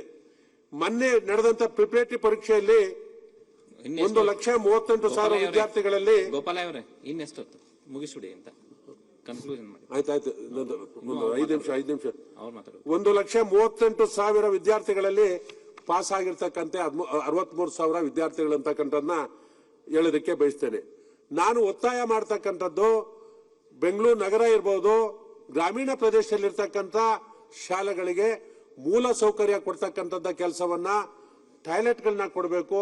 ಅಲ್ಲಿ ಹೆಣ್ಮಕ್ಳು ಸಹ ಇವತ್ತು ಇದು ಹೋಗ್ಬೇಕಾದ್ರೆ ಅಲ್ಲಿ ಶಾಲೆಯಿಂದ ಆಚೆ ಹೋಗ್ತಕ್ಕಂಥ ಪರಿಸ್ಥಿತಿ ನಿಮ್ಮ ಸರ್ಕಾರದಲ್ಲಿ ಒದಗಿ ಬಂದಿದೆ ಅಂತಕ್ಕಂಥದ್ದನ್ನ ಹೇಳೋದಕ್ಕೆ ಇಚ್ಛೆ ಪಡ್ತೇನೆ. ಎಲ್ಲೂ ಸುಸಜ್ಜಿತವಾದ ಶೌಚಾಲಯಗಳಿಲ್ಲ, ಗ್ರಂಥಾಲಯಗಳಿಲ್ಲ, ಸರಿಯಾದ ಕೊಠಡಿಗಳಿಲ್ಲ ಅಂತಕ್ಕಂಥದ್ದನ್ನ ಈ ಸಂದರ್ಭದಲ್ಲಿ ಹೇಳೋದಕ್ಕೆ ಬಯಸ್ತೇನೆ. ಸಿಬ್ಬಂದಿ ಕೊರತೆದು ಈಗಾಗಲೇ ಹೇಳಿದ್ದೇನೆ. ಸನ್ಮಾನ್ಯ ಸಭಾಧ್ಯಕ್ಷರೇ, ಸಂಬಳ ಕೊಡ್ತೀರಾ? ಸನ್ಮಾನ್ಯ ಸಭಾಧ್ಯಕ್ಷರೇ, ಹೈಸ್ಕೂಲ್ ಟೀಚರ್ಸ್ಗೆ ಅತಿಥಿ ಶಿಕ್ಷಕರಿಗೆ 12,500 ರೂಪಾಯಿ ಕೊಡ್ತೀರಿ. ಕಾಲೇಜಲ್ಲಿ ಮಾಡ್ತಕ್ಕಂಥ ಶಿಕ್ಷಕರಿಗೆ 14,000 ರೂಪಾಯಿ ಕೊಡ್ತೀರಿ. ಅವ್ರಿಗೂ ಮದುವೆ ಆಗಿ ಮಕ್ಕಳಾಗಿ ಅವ್ರು ಹೆಂಗೆ ಸಂಸಾರ ಮಾಡೋದಕ್ಕೆ ಸಾಧ್ಯ? ಸನ್ಮಾನ್ಯ ಸಭಾಧ್ಯಕ್ಷರೇ, ಕನಿಷ್ಠ ವೇತನ ಒಂದು 18,000 ರೂಪಾಯಿ ಆದ್ರೂ ಕೊಡ್ಬೇಕಲ್ವೇ ಸನ್ಮಾನ್ಯ ಸಭಾಧ್ಯಕ್ಷರೇ? ಇದನ್ನ ಒತ್ತಾಯವನ್ನ ಮಾಡ್ತೇವೆ. ನೀವು ಗ್ಯಾರಂಟಿಗಳನ್ನ ಘೋಷಣೆ ಮಾಡಿದ್ದೀರಾ, ಉದ್ಯೋಗಗಳನ್ನ ಸೃಷ್ಟಿ ಮಾಡಿ, ಉದ್ಯೋಗಗಳನ್ನ ಸೃಷ್ಟಿ ಮಾಡ್ತಕ್ಕಂಥದ್ಕೆ ಒತ್ತನ್ನ ಕೊಡಬೇಕು. ಈ ಸರ್ಕಾರ ಕೊಟ್ಟಿಲ್ಲ. ಏನು 50,000 ಉದ್ಯೋಗಗಳನ್ನ ಕೊಡ್ತೀವಿ ಅಂತ ಹೇಳಿದ್ರ, ಮುಂದಿನ ವರ್ಷ ಬಜೆಟ್ ನಲ್ಲಿ ನಮಗೆ ವಿಶ್ವಾಸ ಇದೆ ಯಾವ್ದು 56,000 ಯಾವ ಇಲಾಖೆ ತುಂಬ್ತೀರಾ ಅಂತಕ್ಕಂಥದ್ನ ಈ ಬಜೆಟ್ ನಲ್ಲಿ ಘೋಷಣೆ ಮಾಡಿ ಎಲ್ಲಿ ಹಣ ಮಡಗಿದ್ರ 56,000 ಪೋಸ್ಟ್ಗಳನ್ನ ಯಾವ್ಯಾವ ಇಲಾಖೆನಲ್ಲಿ ಕೊಡ್ತೀರಾ ಅಂತಕ್ಕಂಥದ್ನ ಈ ಸಂದರ್ಭದಲ್ಲಿ ಹೇಳ್ಬೇಕು ಅಂತಕ್ಕಂಥದ್ನ ಬಯಸ್ತೇನೆ. ಸನ್ಮಾನ್ಯ ಅಧ್ಯಕ್ಷೆ, ಈ ನನ್ನ ಕ್ಷೇತ್ರದಲ್ಲಿ ವಿಶ್ವವಿಖ್ಯಾತ ಮೈಸೂರು ಸ್ಯಾಂಡಲ್ ಫ್ಯಾಕ್ಟರಿ ಇದೆ. ನಾಲ್ವಡಿ ಕೃಷ್ಣರಾಜ ಒಡೆಯರ್ ಅವರು, ಸರ್ ವಿಶ್ವೇಶ್ವರಯ್ಯನವರು ಸ್ಥಾಪಿಸಿರ್ತಕ್ಕಂಥ ಫ್ಯಾಕ್ಟರಿ 107 ವರ್ಷ ಆಗಿದೆ. ನಾನು 2013ರಿಂದ 2008ರಲ್ಲಿ ದಂಡಿ ಮಾಡಿದ್ದೆ. ನಾನು ಇನ್ನ ಶಾಸಕನಾಗ ಆಗಿರಲಿಲ್ಲ. ಈ ಫ್ಯಾಕ್ಟರಿನ ದಬಸ್ಪೇಟೆಗೆ ಸ್ಥಳಾಂತರ ಮಾಡಬೇಕು ಅಂತಕ್ಕಂಥ ಹುನ್ನಾರ ಸರ್ಕಾರದಿಂದ ನಡೀತಾ ಇತ್ತು. ಅವತ್ತು ಅವಕಾಶ ಕೊಡಲಿಲ್ಲ. ಸುಮಾರು 1,000 ಕೋಟಿ ರೂಪಾಯಿ ಹಣ ಇದೆ, ಡಿಪಾಸಿಟ್ ಇದೆ. ಈ ವರ್ಷನೂ 400ರಿಂದ 500 ಕೋಟಿ ರೂಪಾಯಿ ಲಾಭ ಬರ್ತದೆ, ಫ್ಯಾಕ್ಟರಿಗೆ ಬರ್ತದೆ. ಇವತ್ತು ಆ ಫ್ಯಾಕ್ಟರಿ ಇನ್ನ ಜಾಗ ಇದೆ, ಖಾಲಿ ಜಾಗ ಇದೆ, ಬಹಳಷ್ಟು ಡಿಮ್ಯಾಂಡ್ ಇದೆ, ಬಹಳಷ್ಟು ಡಿಮ್ಯಾಂಡ್ ಇದೆ ಅಂತ ನಿರೀಕ್ಷೆ ಮೀರಿದೆ. ಮೊನ್ನೆ ಗೋಪಾಲಯ್ಯ ಮಾತಾಡ್ತಿರಂಗೆ ಸಭಾಧ್ಯಕ್ಷೆ, ನಾನು 350 ಕೇಳಿದೆ ಡೆಪಾಸಿಟ್ ಎಷ್ಟಿದೆ ಮೈಸೂರು ಸ್ಯಾಂಡಲ್ ಕಾರ್ಖಾನೆಯಲ್ಲಿ ಅಂದ್ಬಿಟ್ಟು. ಯಾವುದೇ ರೀತಿ ಡೆಪಾಸಿಟ್ ಇಲ್ಲ ಅಂದ್ಬಿಟ್ಟು ನಮ್ಗೆ ಇದು ಅವರು ಉತ್ತರ ಕೊಟ್ಟಿದ್ದಾರೆ ಸಭಾಧ್ಯಕ್ಷೆ. ಅದ್ರ ಬಗ್ಗೆ ಸ್ವಲ್ಪ ತನಿಖೆ ಮಾಡಿಸೋಂತ ಕೆಲಸ ಮಾಡಿ, ನಮ್ಗೆ ದಿಕ್ತಪ್ಸೋಂತ ಕೆಲಸ ಮಾಡ್ತಾ ಇದ್ರೆ. ಮಾನ್ಯ ಸ್ಪೀಕರ್ ಅವರು ಸೆಕ್ರೆಟರಿಗೂ ಸಹ ಬೆಳಗಾಂ ಅಧಿವೇಶನದಿಂದ ಸಹ ಮನವಿ ಅವಕಾಶ 16 ಚರ್ಚೆ ಮಾಡ್ಲಿಕ್ಕೆ ಅವಕಾಶ ಮಾಡ್ಕೊಡಿ ಅಂತ ಕೇಳ್ತಾ ಇದೀವಿ. ಸ್ಪೀಕರ್ ಅವ್ರಿಗೆ ನಿಂದಿಸುತ್ತಿದ್ದೀವಿ, ಜೊತೆ ಸೆಕ್ರೆಟರಿ ಮೇಡಮ್ ಅವ್ರಿಗೂ ಹೇಳಿದ್ವಿ. ಇವಾಗಲೂ ಜಸ್ಟ್ ಹೊರಗಡೆ ಅದನ್ನೇ ಮಾತಾಡ್ಕೊಂಡು ಸಭಾಧ್ಯಕ್ಷೆ, ಚರ್ಚೆ ಸ್ವಲ್ಪ ಅವಕಾಶ ಮಾಡ್ಕೊಡಿ. ಯಾಕೆ ಅಂತಂದ್ರೆ ಮಾಹಿತಿ ಕೊಡಲು ವ್ಯತ್ಯಾಸ ಮಾಡ್ತಾ ಇದ್ದಾರೆ, ಜೊತೆಗೆ ಚರ್ಚೆಗೂ ಅವಕಾಶ ಮಾಡ್ಕೊಡ್ತಾರೆ. ಯಾಕೆ ಅಂತ ಗೊತ್ತಾಯ್ತಾ ಇಲ್ಲ. ಅವರು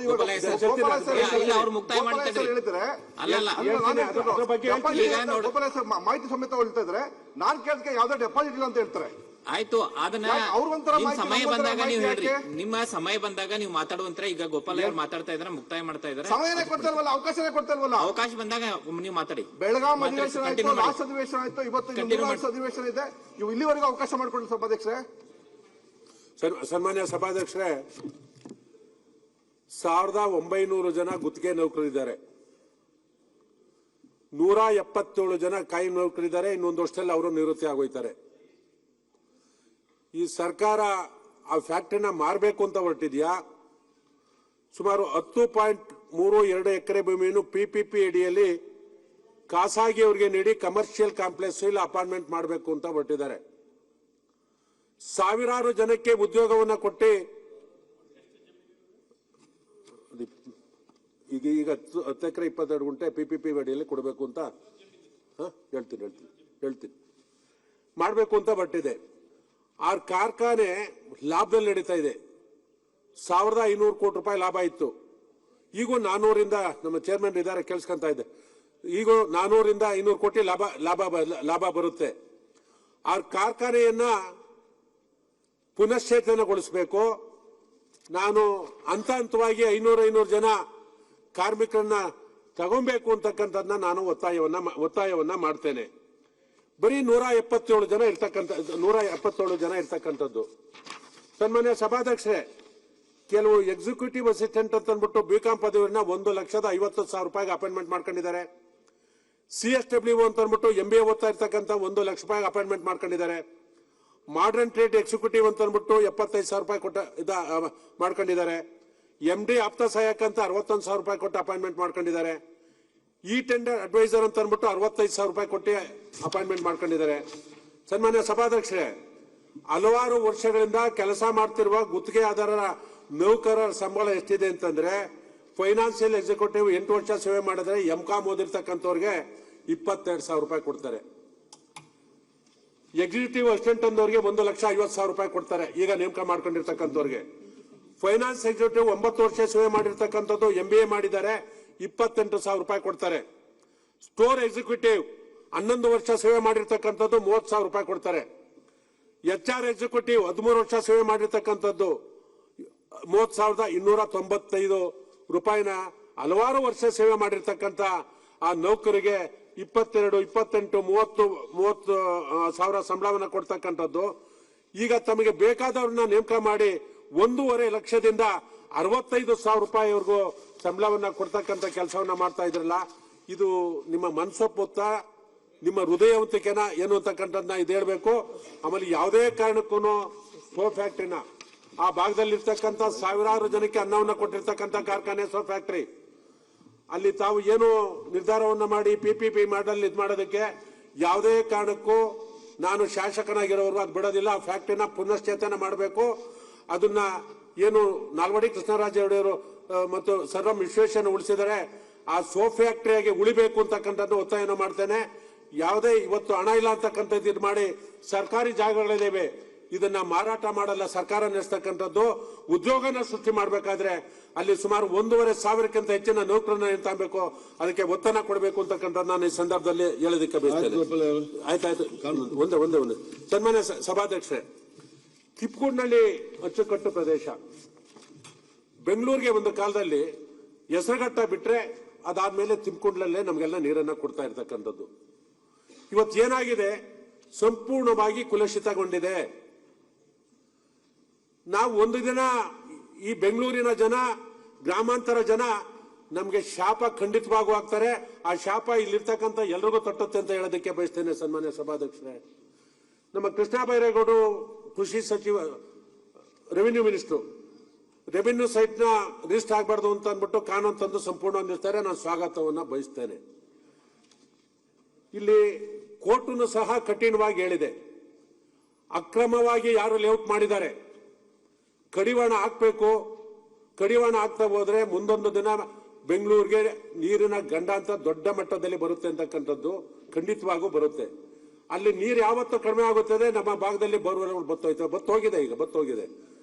ಬಹುಶಃ ನನಗೆ ಅನ್ನಿಸ್ತಂಗೆ, ನಾನು ಅನೇಕ ಹಿರಿಯ ಅಧಿಕಾರಿಗಳು ನಿವೃತ್ತರಾಗಿರ್ತಕ್ಕಂಥದ್ದು ಸಂಪರ್ಕ ಮಾಡಿ ಅನೇಕ ACS ಗಳನ್ನ ಕರೆಸಿ ಮಾತಾಡಿದ್ದೇನೆ. ಸನ್ಮಾನ್ಯ ಸಭಾಧ್ಯಕ್ಷರೇ, ಅಂತರ್ಜಲದಲ್ಲಿ ಬೆಂಗಳೂರು ಬಂದು ಸೇರುತ್ತೆ ಇನ್ನು ಕೆಲವೇ ವರ್ಷದಲ್ಲಿ ಆ ಕೆಟ್ಟ ನೀರು. ಇಲ್ಲಿ ಕೋಟ್ಯಾಂತರ ರೂಪಾಯಿ ಖರ್ಚು ಮಾಡಿ ಬೆಂಗಳೂರಲ್ಲಿ ಮನೆ ಕಟ್ಟತಕ್ಕಂಥವ್ರು ನಾವು ಕಾವೇರಿ ನೀರಿಗೆ ಕಾಯ್ಬೇಕು ಹೊರತು ಯಾರು ಬೋರ್ ನೀರು ಉಪಯೋಗಿಸೋದಿಲ್ಲ. ಆ ದಿನ ಬಹಳ ದೂರ ಇಲ್ಲ. ನಾನು ತಮ್ಮ ಮುಖೇನ ಸರ್ಕಾರಕ್ಕೆ ಮನವಿಯನ್ನು ಮಾಡ್ತೇನೆ, ಒತ್ತಡವನ್ನು ಹಾಕ್ತೇನೆ.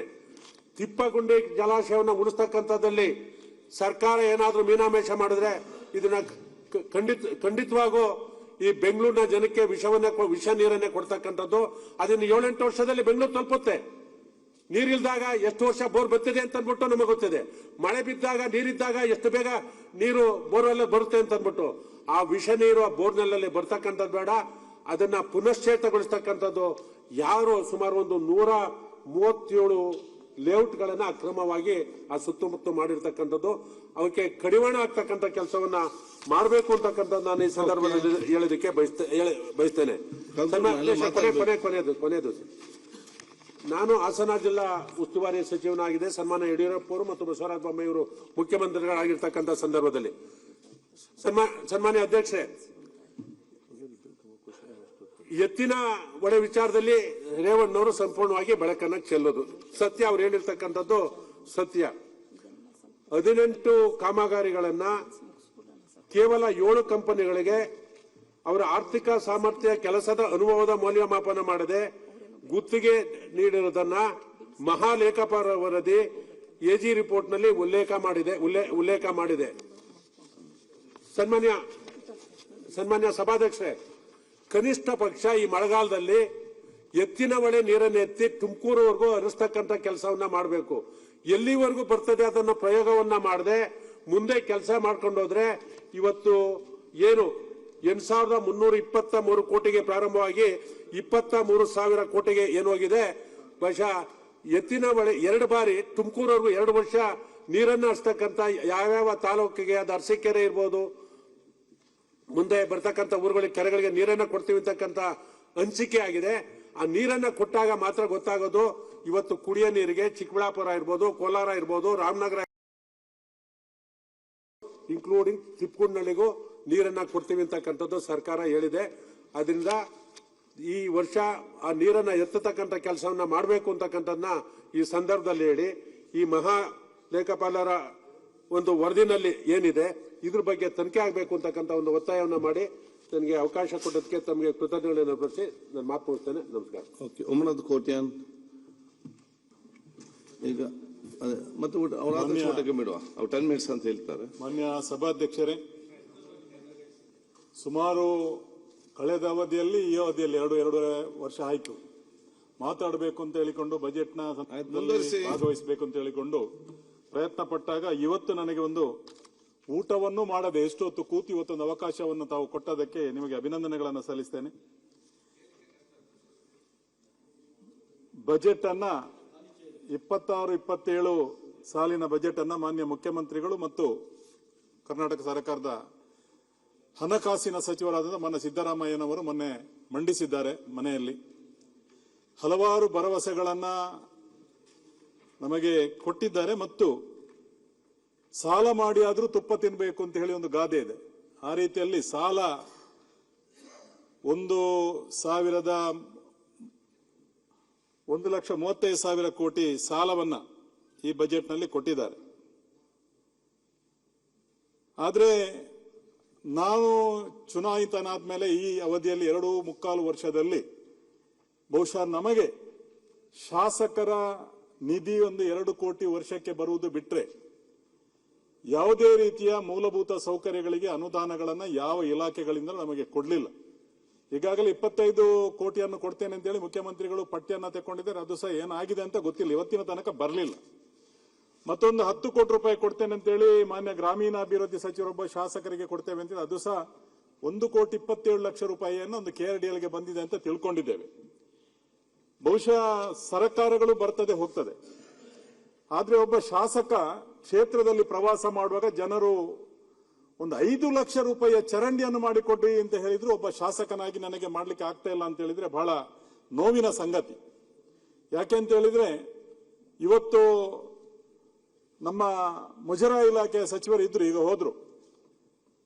ದೇವಸ್ಥಾನ ನಿಮಗೆ ಗೊತ್ತಿದೆ, ನಮ್ಮ ಕರಾವಳಿ ಭಾಗದಲ್ಲಿ ದೇವಸ್ಥಾನಗಳು ಬ್ರಹ್ಮಕಲಶೋತ್ಸವ, ಜೀರ್ಣೋದ್ಧಾರ ಅದು ಇದೆಲ್ಲ ಆಗುವಂತದ್ದು ತಮಗೂ ಗೊತ್ತಿದೆ, ತಾವು ಹೋಗ್ತೀವೆಲ್ಲ.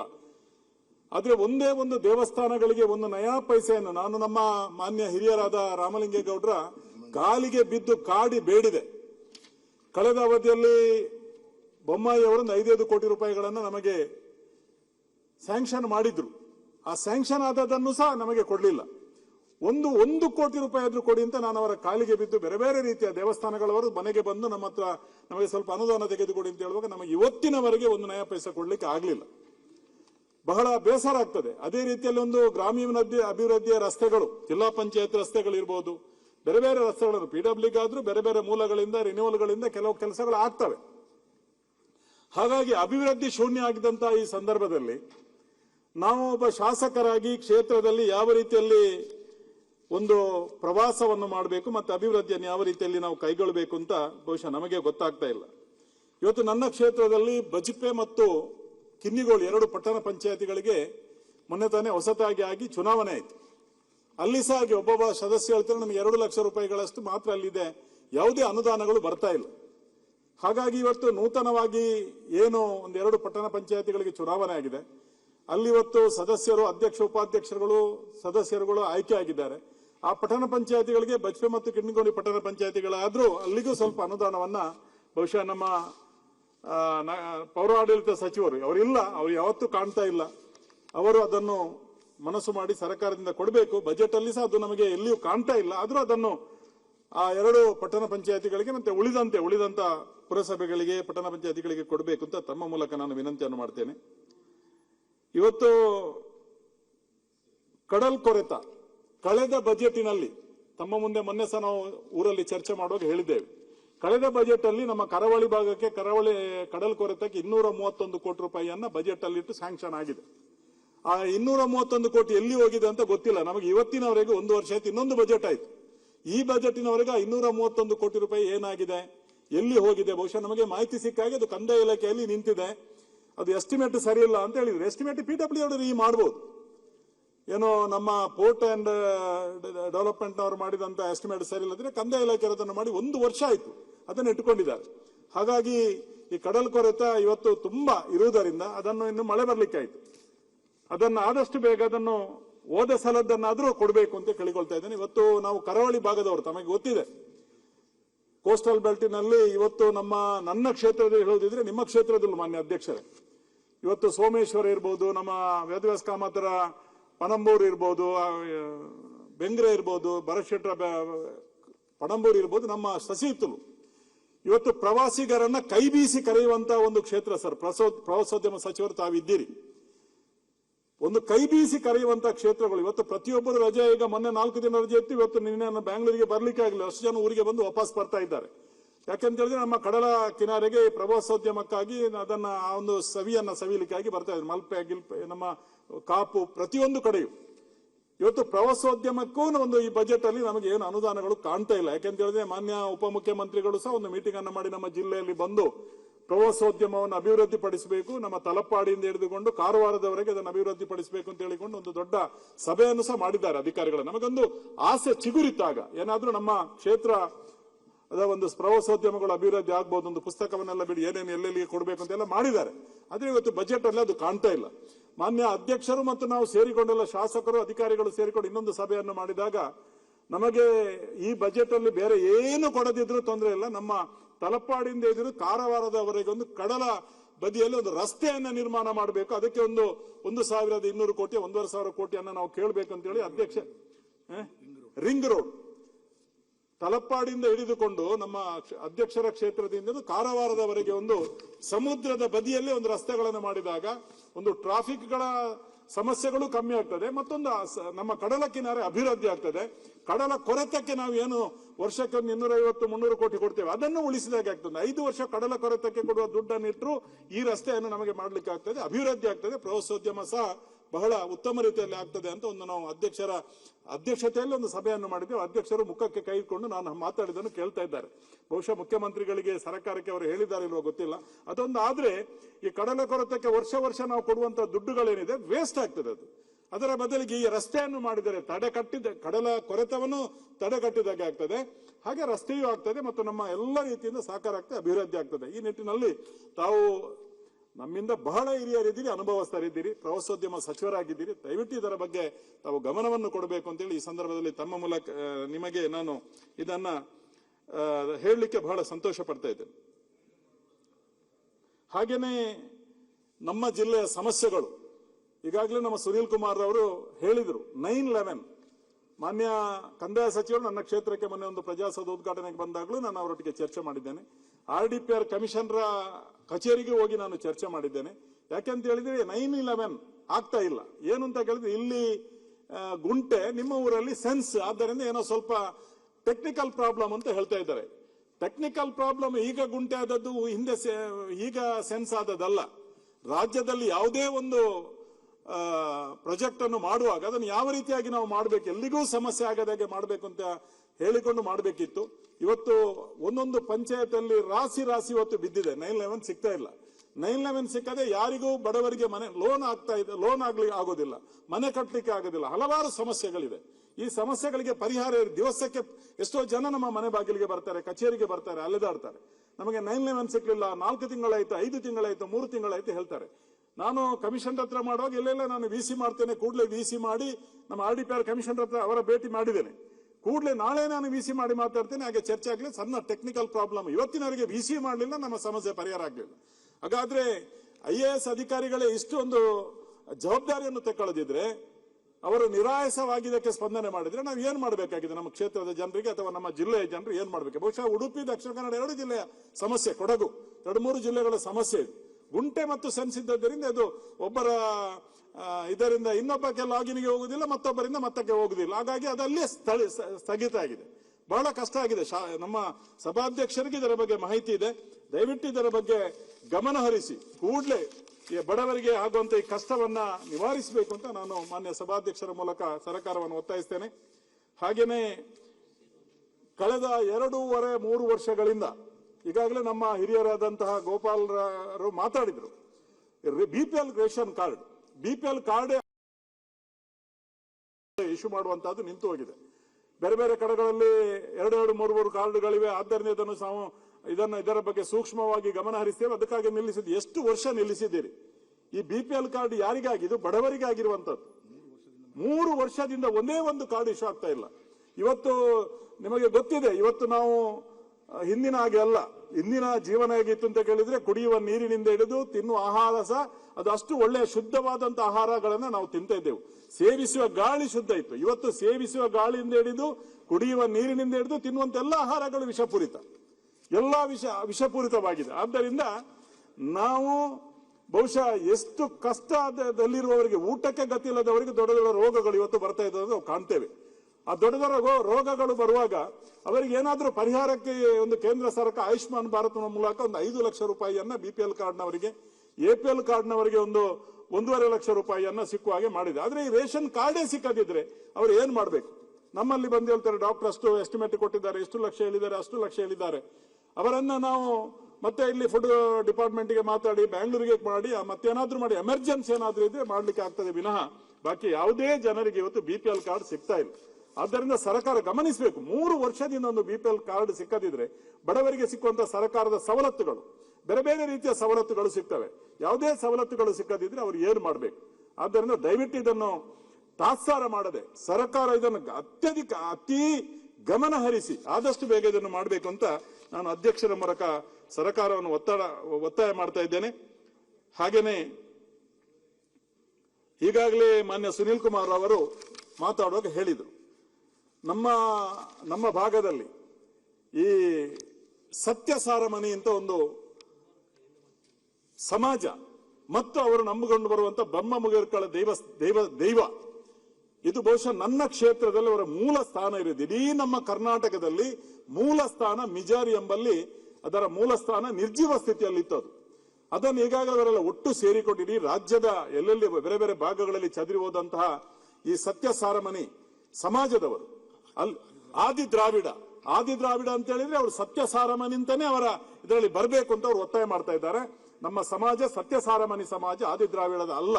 ನಾವು ಸತ್ಯಸಾರಮನಿಯೇ ನಮ್ಮ ಮುಂದಿನ ದಿನಗಳಲ್ಲಿ ಅದು ಬರಬೇಕು, ಜಾತಿಯಲ್ಲಿ ಬರಬೇಕು ಅಂತ ಹೇಳಿಕೊಂಡು ಒತ್ತಾಯ ಮಾಡ್ತಾ ಇದ್ದಾರೆ. ಅದಕ್ಕೆ ಈಗಾಗಲೇ ಒಂದು ಶಂಕುಸ್ಥಾಪನೆಯನ್ನ 1 ಎಕರೆ ಜಾಗವನ್ನ ಅವರು ತೆಕ್ಕೊಂಡು ಸುಮಾರು 10-15 ಎಕರೆ ಜಾಗದಲ್ಲಿ ಇದೆ. ಬೇರೆಯವರ ಕೈಯಲ್ಲಿ ಆ ಜಾಗ ಇರುವುದರಿಂದ ಅದಕ್ಕೆ ಈಗಾಗಲೇ 1 ಕೋಟಿ ರೂಪಾಯಿಯನ್ನೆಲ್ಲ ವಂತಿಗೆಲ್ಲ ಮಾಡಿಕೊಂಡು ಅದನ್ನು ತೆಗೆದು ಮೊನ್ನೆ ಶಂಕುಸ್ಥಾಪನೆ ಆಗಿದೆ. ಬೇರೆ ಬೇರೆ ಮಾನ್ಯ ಮಾಜಿ ಮಂತ್ರಿಗಳು, ಗೌರವಾನ್ವಿತ ವಿಧಾನಸಭೆಯ ಸದಸ್ಯರೆಲ್ಲ ಅಲ್ಲಿ ಬಂದಿದ್ದೇವೆ. ಬಹುಶಃ ಇವರಿಗೂ ನಮ್ಮ ಅಧ್ಯಕ್ಷರಿಗೂ ಹೇಳಿಕೆ ಇತ್ತು. ಈಗಾಗಲೇ ಅವರಿಗೆ 10 ಕೋಟಿ ರೂಪಾಯಿಗಳನ್ನ ಆ ಒಂದು ಸಮಾಜಕ್ಕೆ ಸರ್ಕಾರ ಕೊಡ್ತದೆ ಎಂಬ ಭರವಸೆಯಲ್ಲಿ ಮಾನ್ಯ ಮುಖ್ಯಮಂತ್ರಿಗಳನ್ನ ಭೇಟಿಯಾಗಿದ್ದಾರೆ. ಭೇಟಿಯಾಗಿ ಅವರು ಕೊಡ್ತೇವೆ ಎಂಬ ಭರವಸೆಯನ್ನು ಕೊಟ್ಟಿದ್ದಾರೆ. 10 ಕೋಟಿ ರೂಪಾಯಿಯನ್ನು ಅವರಿಗೆ ಕೊಟ್ರೆ ಇಡೀ ಕರ್ನಾಟಕ ರಾಜ್ಯದಲ್ಲಿ ಬೇರೆ ಬೇರೆ ಕಡೆಗಳಲ್ಲಿ ಚದುರಿರುವಂತಹ ಆ ಒಂದು ಬ್ರಹ್ಮಮುಗಿಯರ ಸಮಾಜ, ಸತ್ಯಸಾರಮನಿ ಸಮಾಜಕ್ಕೆ ಒಂದು ಮೂಲ ಸ್ಥಾನವನ್ನು ನಿರ್ಮಾಣ ಮಾಡಲಿಕ್ಕೆ. ಯಾಕೆಂತ ಹೇಳಿದ್ರೆ ನಮ್ಮ ಸಹೋದರಿ ಭಾಗೀರಥಿ ಮುರುಳ್ಯ ಅದೇ ಸಮಾಜದಿಂದ ಬಂದವರು. ಆ ಒಂದು ಬಡ ಸಮಾಜಕ್ಕೆ ಈ ಒಂದು ಅನುದಾನವನ್ನು ಕೊಟ್ಟಾಗ ಅದು ಯಾರನ್ನ ಅವರು ನಾಳೆ ಚುನಾವಣೆ ಸಂದರ್ಭದಲ್ಲಿ ಆಶೀರ್ವಾದ ಮಾಡ್ತಾರೆ, ನಿಮ್ಮನ್ನು ಮಾಡ್ತಾರೆ, ನಮ್ಮನ್ನು ಮಾಡ್ತಾರೆ ಗೊತ್ತಿಲ್ಲ. ಆದ್ರೆ ನಾವು ಮಾನವೀಯತೆ ದೃಷ್ಟಿಯಿಂದ ಅವರಿಗೆ ಕೊಡಬೇಕಾದದನ್ನು ನಾವು ಒಂದು ಕೊಟ್ರೆ ಒಂದು ತಳಮಟ್ಟದ ಒಂದು ಸಮಾಜವನ್ನು ಎತ್ತಿ ಹಿಡಿದು ಅವರ ಮೂಲ ಆ ಸ್ಥಾನಕ್ಕೆ ಒಂದು ಗೌರವವನ್ನು ಕೊಟ್ಟಾಗೆ ಆಗ್ತದೆ ಅಂತ ಈ ಸಂದರ್ಭದಲ್ಲಿ ನಾನು ಹೇಳಲಿಕ್ಕೆ ಇಚ್ಛೆ ಪಡ್ತಾ ಇದ್ದೇನೆ. ಅದೇ ರೀತಿಯಲ್ಲಿ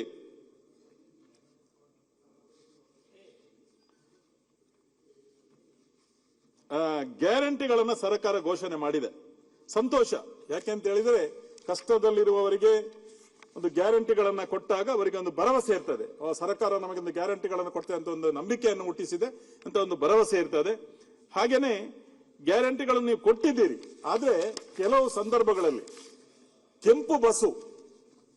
ಕೆಂಪು ಬಸ್ಸಿಗೆ ಮಂಗಳೂರಿನಿಂದ ಬ್ಯಾಂಗ್ಳೂರಿಗೆ ಬರ್ಲಿಕ್ಕೆ 380 ರೂಪಾಯಿ KSRTC ಬಸ್ಸಿಗೆ. ಅದೇ ಐರಾವತ ಬಸ್ಸಿಗೆ 1365 ರೂಪಾಯಿ ಬ್ಯಾಂಗ್ಳೂರಿಗೆ ಮಂಗಳೂರಿನಿಂದ ಬರ್ಲಿಕ್ಕೆ. ಇದು ನಾನು ಬಂದದ್ದು ಹೇಳುವಂತದ್ದು, ನನ್ನ ಜೊತೆ ಒಬ್ರು ಇದ್ರು, ಟಿಕೆಟ್ ಮಾಡಿ. ಅದೇ ಖಾಸಗಿ ಬಸ್ಸಿಗೆ ಮಂಗಳೂರಿನಿಂದ ಬೆಂಗಳೂರಿಗೆ VRL ಇರ್ಬೋದು, ಸುಗಮ ಇರ್ಬೋದು, ಯಾವುದೇ ಖಾಸಗಿ ಬಸ್ಸಿಗೆ 800 ರೂಪಾಯಿ, 700 ರೂಪಾಯಿಂದ 800 ರೂಪಾಯಿ. ನೀವು ಫ್ರೀ ಕೊಟ್ಟದ್ದು 380, ಜಾಸ್ತಿ ಮಾಡಿದ್ದು 635 ರೂಪಾಯಿ. ಐರಾವತ ಬಸ್ಸಿಗೆ ಬರ್ಲಿಕ್ಕೆ 1365 ಮಾನ್ಯ ಮಂತ್ರಿಗಳಿಗೆ ಗಮನಿಸಬೇಕು. ಕೆಂಪು ಬಸ್ಸಿಗೆ ಇರುವುದು ಮಂಗಳೂರಿನಿಂದ ಬೆಂಗಳೂರಿಗೆ ಬರಲಿಕ್ಕೆ 380, ಅದು ಫ್ರೀ. ಇಲ್ಲಿ 700 ರೂಪಾಯಿ ಖಾಸಗಿ ಬಸ್ಸಿಗೆ, ಸುಗಮ, VRL, ಇನ್ನು ಬೇರೆ ಎಲ್ಲ ಬಸ್ಸಿಗಳಿಗೆ 700 800 ರೂಪಾಯಿ, 800 ರೂಪಾಯಿ. KSRTC ಐರಾವತದಲ್ಲಿ ಬರಲಿಕ್ಕೆ 1365 ರೂಪಾಯಿ. ಹಾಗಾದ್ರೆ ಎಲ್ಲಿ ಈ ಕೈಯಿಂದ ಮೆಲ್ಲ ಒಂದು ಟಕ್ಕ ಮಾಡಿದ್ದು ಈ ಕೈಯಿಂದ ತಟಕ್ಕ ಕೆಪ್ಪೆಗೆ ಒಂದು ಹೊಡೆದಾಗ ಆಲೋಚನೆ ಮಾಡುವ. ಜನರು ನಂಬುದು ಯಾವುದನ್ನು? ಪಾಪ ಬಡವರು ಹೋಗಿ ಆ ಕೆಂಪು ಬಸ್ಸಲ್ಲಿ ಕೂರ್ತಾರೆ, ಧರ್ಮಕ್ಕೆ ಕೊಡ್ತಾರೆ ಅಂತೇಳಿ. ಕರೆಂಟಿಗೆ 200 ಯೂನಿಟ್ನವರಿಗೆ ಫ್ರೀ, ಇನ್ನು 600 500 ಬರ್ತಿನವನಿಗೆ ಫ್ರೀ, ಸಂತೋಷ. ಒಂದು 200 ಯೂನಿಟಿನ ಮೇಲೆ ಬಂದವನಿಗೆ 1000 ಬರ್ತಿದ್ದವನಿಗೆ 1795 ರೂಪಾಯಿ, 2350 ರೂಪಾಯಿ, 4500 ರೂಪಾಯಿ. ಆಲೋಚನೆ ಮಾಡುವ. ನಾನಿದು ನಿಜ ಸಂಗತಿಯನ್ನು ಇಲ್ಲಿ ಹೇಳ್ತೇನೆ, ಯಾಕೆಂತ ಹೇಳಿ ನನಗೆ ಗೊತ್ತಿದೆ. ಇಲ್ಲಿ ನಾವೆಲ್ಲ ನಮ್ಮನ್ನೆಲ್ಲ ಒಂದು 224 ಜನರನ್ನ 7 ಕೋಟಿ ಜನರು ಆಯ್ಕೆ ಮಾಡಿ ಇಲ್ಲಿಗೆ ಕಳಿಸ್ತಾರೆ. ನಂದಸ್ವಾಮಿ, ಇಲ್ಲಿ ಬಂದು ನಾವು ನಮ್ಮ ಜಿಲ್ಲೆಯವರು ಏನೊಂದು ಯೋಗ್ಯ ಮತ್ತು ಯೋಗದಿಂದ ಇಲ್ಲಿ ಅಧ್ಯಕ್ಷರಾಗಿಯೂ ಕೂತಿದ್ದಾರೆ. ಆ ಪೀಠದಲ್ಲಿ ಕೂತ್ಕೊಳ್ಬೇಕಾದ್ರೆ ಎಲ್ಲರಿಗೆ ಸಾಧ್ಯ ಇಲ್ಲ. ಕೂತ ಮೇಲೆ ನಾನು ಯಾವ ಪೀಠದಲ್ಲಿ ಕೂತಿದ್ದೇನೆ ಎಂಬ ಜವಾಬ್ದಾರಿನಲ್ಲಿ ಕಾರ್ಯನಿರ್ವಹಿಸಬೇಕಾಗ್ತದೆ. ನಮ್ಮ ಜಿಲ್ಲೆಯವರೀಗ ಕೂತಿದ್ದಾರೆ, ನಾವೆಲ್ಲ 224 ಜನ ಇಲ್ಲಿಗೆ ಬಂದಿದ್ದೇವೆ. ಇಲ್ಲಿ ಒಟ್ಟಾರೆ ನಾವು ಕಚ್ಚಾಡ್ತೇವೆ, ಮಾತಾಡ್ತೇವೆ, ನಿಮ್ಮದು ಸರಿ ಇದೆ, ನಮ್ಮವರದು ನಾವು ಸರಿ ಇದೆ ಅಂತ ಎಲ್ಲ. ಹಿಂದೆ 20-30 ವರ್ಷಗಳ ಹಿಂದೆಲ್ಲ ನಮಗಿದು ಯಾವುದು ಗೊತ್ತಿರಲಿಲ್ಲ. ಈಗ ಹಾಗೆಲ್ಲ. ಈಗ ಜನ 7 ಕೋಟಿ ಜನ ಸಹ ಒಂದು 10 ವರ್ಷದ ಮಗುವಿನಿಂದ ಹೇಳಿದು ಎಲ್ಲರೂ ಬುದ್ಧಿವಂತರಿದ್ದಾರೆ. ಯಾಕೆಂದ್ರೆ ಈಗ ವಿದ್ಯೆ ಇದೆ. ಇಲ್ಲಿ ನಾವು ಏನು ಮಾತಾಡ್ತೇವೆ ನೋಡ್ತಾರೆ, ಅಲ್ಲಿ ನಾವು ಮಾತಾಡೋಲ್ಲಿ ನೋಡ್ತಾರೆ. ಆದ್ದರಿಂದ ನಾವು ಇಲ್ಲಿ ಬಂದಿದ್ದೇವೆ ಅಂತ ಹೇಳಿಕೊಂಡು ಏನು ಬೇಕಾದ್ರೂ ಮಾತಾಡ್ಬೋದು, ಹೇಗೆ ಬೇಕಾದ್ರೂ ನಡ್ಕೊಂಡು ಹೋಗ್ಬೋದು ಅಂತ ಹೇಳಿದ್ರೆ, ನಾವು ಬಿಳಿ ಕುರ್ತಾ, ಬಿಳಿ ದೊಡ್ಡ ಪೈಜಾಮಲ್ಲಿ ಹಾಕಿಕೊಂಡು ಬಂದೊಂದು ಒಂದು ವೇಷದ ರೀತಿಯಲ್ಲಿ ಇಲ್ಲಿ ಬಂದ ಕೂಡಲೇ ನಾವು ಶಾಸಕರಾಗಿ ಜನಪ್ರತಿನಿಧಿಗಳಾಗಿ ನಮಗೆ ಜನ ಗೌರವ ಕೊಡುವುದಲ್ಲ. ನಮ್ಮನ್ನು ಆಯ್ಕೆ ಮಾಡಿ ಕಳಿಸಿದ್ದು ನಮ್ಮ ಗುಣ, ನಮ್ಮ ನಡತೆ, ನಮ್ಮ ಪ್ರತಿಯೊಂದು ಮಾತುಗಳನ್ನ ಜನ ಗಮನಿಸ್ತಾರೆ. ಇವತ್ತು ರಾಜ್ಯದ ಜನ ಗಮನಿಸಿ ನಾನು ಕಳಿಸಿದಂತ ಒಬ್ಬ ಜನಪ್ರತಿನಿಧಿ ಯೋಗ್ಯನ ಅಂತ ಅವ್ರು ಹೇಗೆ ಅಂತ ಅವ್ರು ಲೆಕ್ಕ ಹಾಕ್ತಾರೆ. ಆದ್ದರಿಂದ ಇಲ್ಲಿ ಮಾತಾಡುವಾಗ ನಾವು ಪ್ರತಿ ಹಂತಗಳಲ್ಲಿಯೂ ಒಳ್ಳೆ ರೀತಿಯಿಂದಲೇ ಮಾತಾಡಿದಾಗ ನಮ್ಮ ಗುಣನಡತೆಗಳನ್ನು ನೋಡಿ ಜನ, ಬಹುಶಃ ನಾನು ಪ್ರಥಮ ಬಾರಿಗೆ ನಾನು ಚುನಾವಣೆಯಲ್ಲಿ ಆಯ್ಕೆಯಾಗಿ ಬಂದಾಗ, ಮಾನ್ಯ ಅಧ್ಯಕ್ಷರೇ ನಿಮಗೂ ಗೊತ್ತಿದೆ, ನಮ್ಮೊಬ್ಬ ಹಿರಿಯರು ಕರ್ನಾಟಕ ರಾಜ್ಯದ ಜನತಾದಳದ ಅಧ್ಯಕ್ಷರಾಗಿದ್ದು ಡಾಕ್ಟರ್ ಮದನ್ ಮೋಹನ್ ನಾಯ್ಕ್ ಅಂತ, ಈಗ ರಾಜ್ಯದಲ್ಲಿ ಇದ್ದಾರೆ. ಅವರ ಜಾಗದಲ್ಲಿ ನಾನು ಮನೆ ಕಟ್ಟಿದ್ದೇನೆ. ನನ್ನನ್ನು ಕರೆದ್ರು, ಗೆದ್ದು ಬಂದ ಮೇಲೆ ಇಲ್ಲಿ ಬಾ ಅಂತ ಕರೆದ್ರು. ನಾನು ಹೋದೆ. ನನಗೆ ಆಶೀರ್ವಾದ ಮಾಡಿ ಹೇಳಿದ್ರು ಒಂದು ಮಾತನ್ನ, ನೀನು ಗೆದ್ದಿದ್ದಿ ಅಂತ ನಿನ್ನ ತಲೆಗೆ ಅಡರುವುದು ಬೇಡ. ನೀನು ಗೆದ್ದಿದ್ದೇನೆ, ನಾನು ಶಾಸಕನಾಗಿದ್ದೇನೆ ಅಂತ ಅಹಂ ನಿನಗೆ ಬೇಡ. ಅವ ಬೇಡ ಅಂತ ಅವನನ್ನು ಮನೆಗೆ ಕಳಿಸಿದ್ದಾರೆ. ಆದ್ದರಿಂದ ನನ್ನ ಸೀಟು ಮೇಲೆ ಬಿದ್ದಿದೆ ಅಂತ ಹೇಳಿದ್ರು. ಅವ ಬೇಡ, ಜನರಿಗೆ ಸಾಕು ಅಂತಾಗಿದೆ ಅವನು, ಅದಕ್ಕಾಗಿ ನಿನ್ನನ್ನು ಮೇಲೆ ಕಳಿಸಿದ್ದಾರೆ, ದಯವಿಟ್ಟು ಇದನ್ನು ಗಮನಿಸು ಅಂತ ಹೇಳಿದ್ದಾರೆ. ಆ ಮಾತನ್ನು ನಾನು ಇವತ್ತು ಸಹ ನನ್ನ ಇದರಲ್ಲಿ ಮನಸ್ಸಿನಲ್ಲಿ ಇಟ್ಟುಕೊಂಡಿದ್ದೇನೆ. ಆದ್ದರಿಂದ ನಾವಿಲ್ಲಿ ಬಂದ ಮೇಲೆ ನಾನು ನೋಡ್ತೇನೆ ಕೆಲವಾರು ಶಾಸಕರ ನಡತೆಗಳನ್ನ. ನಾನು ಇಲ್ಲಿ ಹೇಳಬೇಕೆಲ್ವೋ ಗೊತ್ತಿಲ್ಲ. ಲಿಫ್ಟ್ ಅಲ್ಲಿ ಅಂಗವಿಕಲರಿದ್ದಾರೆ, ಲಿಫ್ಟ್ ಆಪರೇಟರ್ಸ್. ನಮ್ಮ ಶಾಸಕರ ಭವನದಲ್ಲಿ ಇರ್ಬೋದು, ಇಲ್ಲಿರ್ಬೋದು. ಅವ ಪಾಪ ಕೂತಿರ್ತಾನೆ, ಅವನಿಗೆ ಆಯಾಸ ಆಗ್ತದೆ. ಏನ ಗೊತ್ತಾಗೋದಿಲ್ಲ ಅಂತ ಹೇಳಿದ್ದು ನನ್ನ ಕಣ್ಣ ಮುಂದೆ ನಾನು ನೋಡಿದೆ. ಹಾಗಾಗಿ ನಾವು ಹೋಗುವಾಗಲೂ ಪಾಪ ಅವ್ರು ಎದ್ದು ನಿಲ್ತಾರೆ, ಕೂತ್ಕೊಳ್ಳಪ್ಪ ಅಂತ ನಾವು ಹೇಳ್ತೇವೆ. ಹಾಗಾಗಿ ನಾವು ನಮ್ಮ ನಡತೆಗಳಿಂದ, ಗುಣಗಳಿಂದ ದೊಡ್ಡದಾಗ್ಬೇಕು. ಹಾಗಾಗಿ ಅಂಥದ್ದನ್ನು ನಾವು ಬೆಳೆಸ್ಕೊಳ್ಬೇಕು ಅಂತ ನಾನೊಬ್ಬ ಕಿರಿಯನಾಗಿ ನಾನು ನನ್ನ ಅನಿಸಿಕೆಯನ್ನ ಈ ಸಂದರ್ಭದಲ್ಲಿ ಹೇಳ್ತಾ ಇದ್ದೇನೆ. ಹಾಗೇನೆ ಇವತ್ತು ರಾಷ್ಟ್ರೀಯ ಶಿಕ್ಷಣ ನೀತಿಯನ್ನ ಕೇಂದ್ರ ಸರ್ಕಾರ ಇಡೀ ರಾಷ್ಟ್ರಕ್ಕೆ ಕೊಡಬೇಕು ಅಂತ ಹೇಳಿಕೊಂಡು ಕೊಟ್ಟಿತ್ತು. ನಮ್ಮ ರಾಜ್ಯದನ್ನ ಪರಿಗಣಿಸಿಲ್ಲ. ಇವತ್ತು ನಾನು ಪ್ರಪ್ರಥಮ ಬಾರಿಗೆ ಶಾಸಕನಾಗಿ ಆಯ್ಕೆಯಾದಾಗ ಬೆಳಗಾಂ ಅಧಿವೇಶನದಲ್ಲಿ ಕುಮಾರಸ್ವಾಮಿ ಅವರು ಮುಖ್ಯಮಂತ್ರಿ ಅಂತ ನೆನಪಿಸಬೇಕು. ಇವತ್ತು ಕನ್ನಡ ಮಾಧ್ಯಮ ಶಾಲೆಗಳು ಯಾಕೆ ಮುಚ್ಚುತ್ತವೆ, ಕನ್ನಡ ಮಾಧ್ಯಮಗಳಿಗೆ ಶಾಲೆಗಳಿಗೆ ಯಾಕೆ ಮಕ್ಕಳು ಹೋಗ್ತಾ ಇಲ್ಲ? ಇವತ್ತು ಆಂಗ್ಲ ಮಾಧ್ಯಮ ಅನಿವಾರ್ಯ, ಬೇಕೇ ಬೇಕು. ಇಂಗ್ಲಿಷ್ ಇವತ್ತು ಬೇಕೇ. ನಾವು ಹೇಳ್ತೇವೆ ಕನ್ನಡ ಕನ್ನಡ ಕನ್ನಡ, ನಮ್ಮ ಮಕ್ಕಳನ್ನು ಇಂಗ್ಲಿಷ್ಗೆ ಹಾಕುದು ನಮಗೆ ಗೊತ್ತಿದೆ. ಆಂಗ್ಲ ಮಾಧ್ಯಮ ಅನಿವಾರ್ಯ ಇಂದಿನ ದಿನಗಳಲ್ಲಿ, ಈ ವೈಜ್ಞಾನಿಕ ಯುಗದಲ್ಲಿ. ಆದ್ರೆ ನಮಗೆ ಕನ್ನಡ ಮಾಧ್ಯಮ ಶಾಲೆಗಳು ಇವತ್ತು ನಾವು ಕನ್ನಡ ಕನ್ನಡ ಅಂತ ಹೇಳ್ತೇವೆ, ಕರ್ನಾಟಕ ರಾಜ್ಯ ಅಂತ ಹೇಳ್ತೇವೆ. ಕನ್ನಡದ ಶಾಲೆಗಳು ಯಾಕೆ ಮುಚ್ತಾ ಇವೆ? ಯಾರು ಕಾರಣ ಇದಕ್ಕೆ? ಕನ್ನಡ ಶಾಲೆಗಳು ಮುಚ್ಚಲಿಕ್ಕೆ ಒಂದು ಕಾರಣ, ನಾವು ಆ ಶಾಲೆಯ ಬೇಕಾಗುವಂತ ಮೂಲಭೂತ ಸೌಕರ್ಯಗಳನ್ನು ಕೊಡ್ತಾ ಇಲ್ಲ. ಆ ಶಾಲೆಯ ಮಕ್ಕಳಿಗೆ ಸರಿಯಾದ ಶಿಕ್ಷಕರನ್ನು ಕೊಡ್ತಾ ಇಲ್ಲ.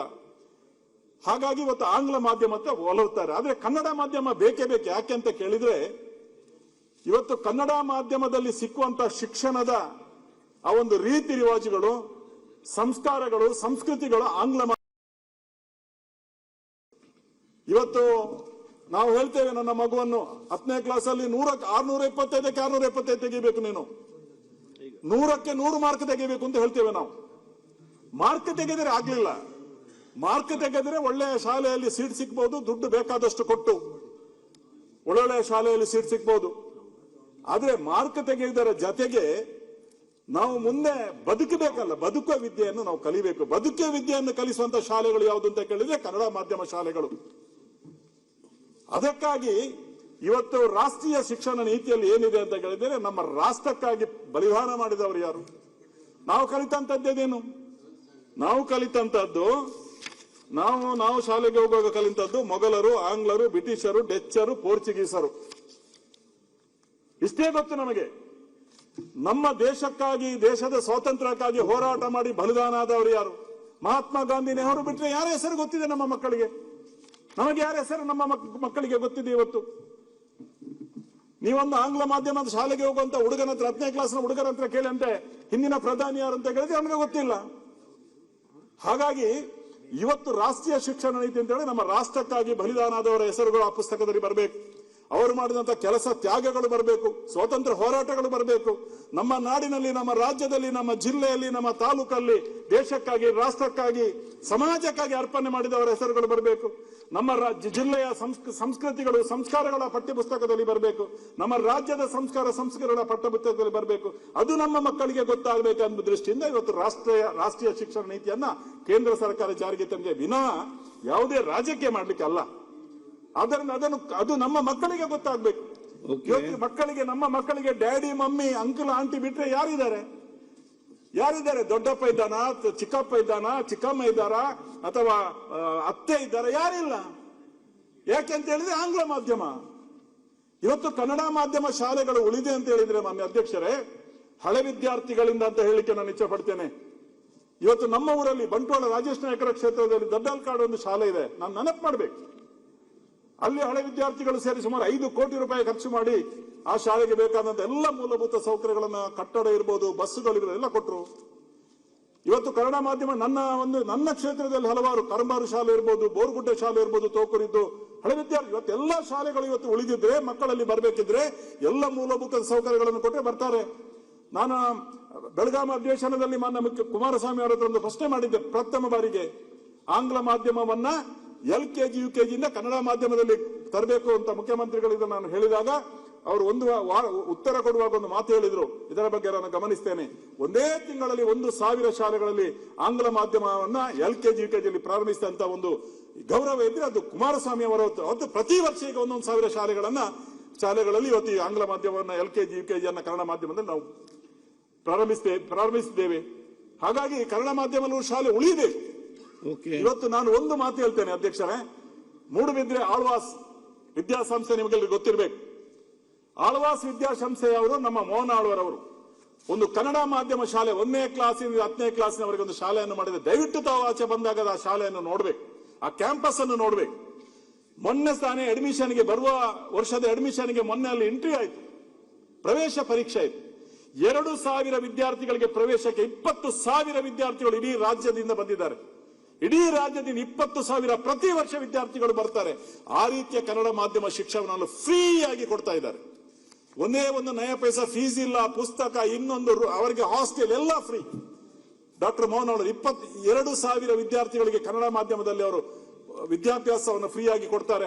ಯಾಕೆ ವಿದ್ಯಾರ್ಥಿಗಳು ಬರುವುದಿಲ್ಲ? 20,000 ವಿದ್ಯಾರ್ಥಿಗಳು ರಾಜ್ಯ ಮಟ್ಟದಿಂದ ಬಂದಿದ್ದಾರೆ. ಯಾಕಂದ್ರೆ ಅಷ್ಟು ಒಳ್ಳೆಯ ಶಿಕ್ಷಣವನ್ನು ಅಲ್ಲಿ ಕೊಡ್ತಾರೆ.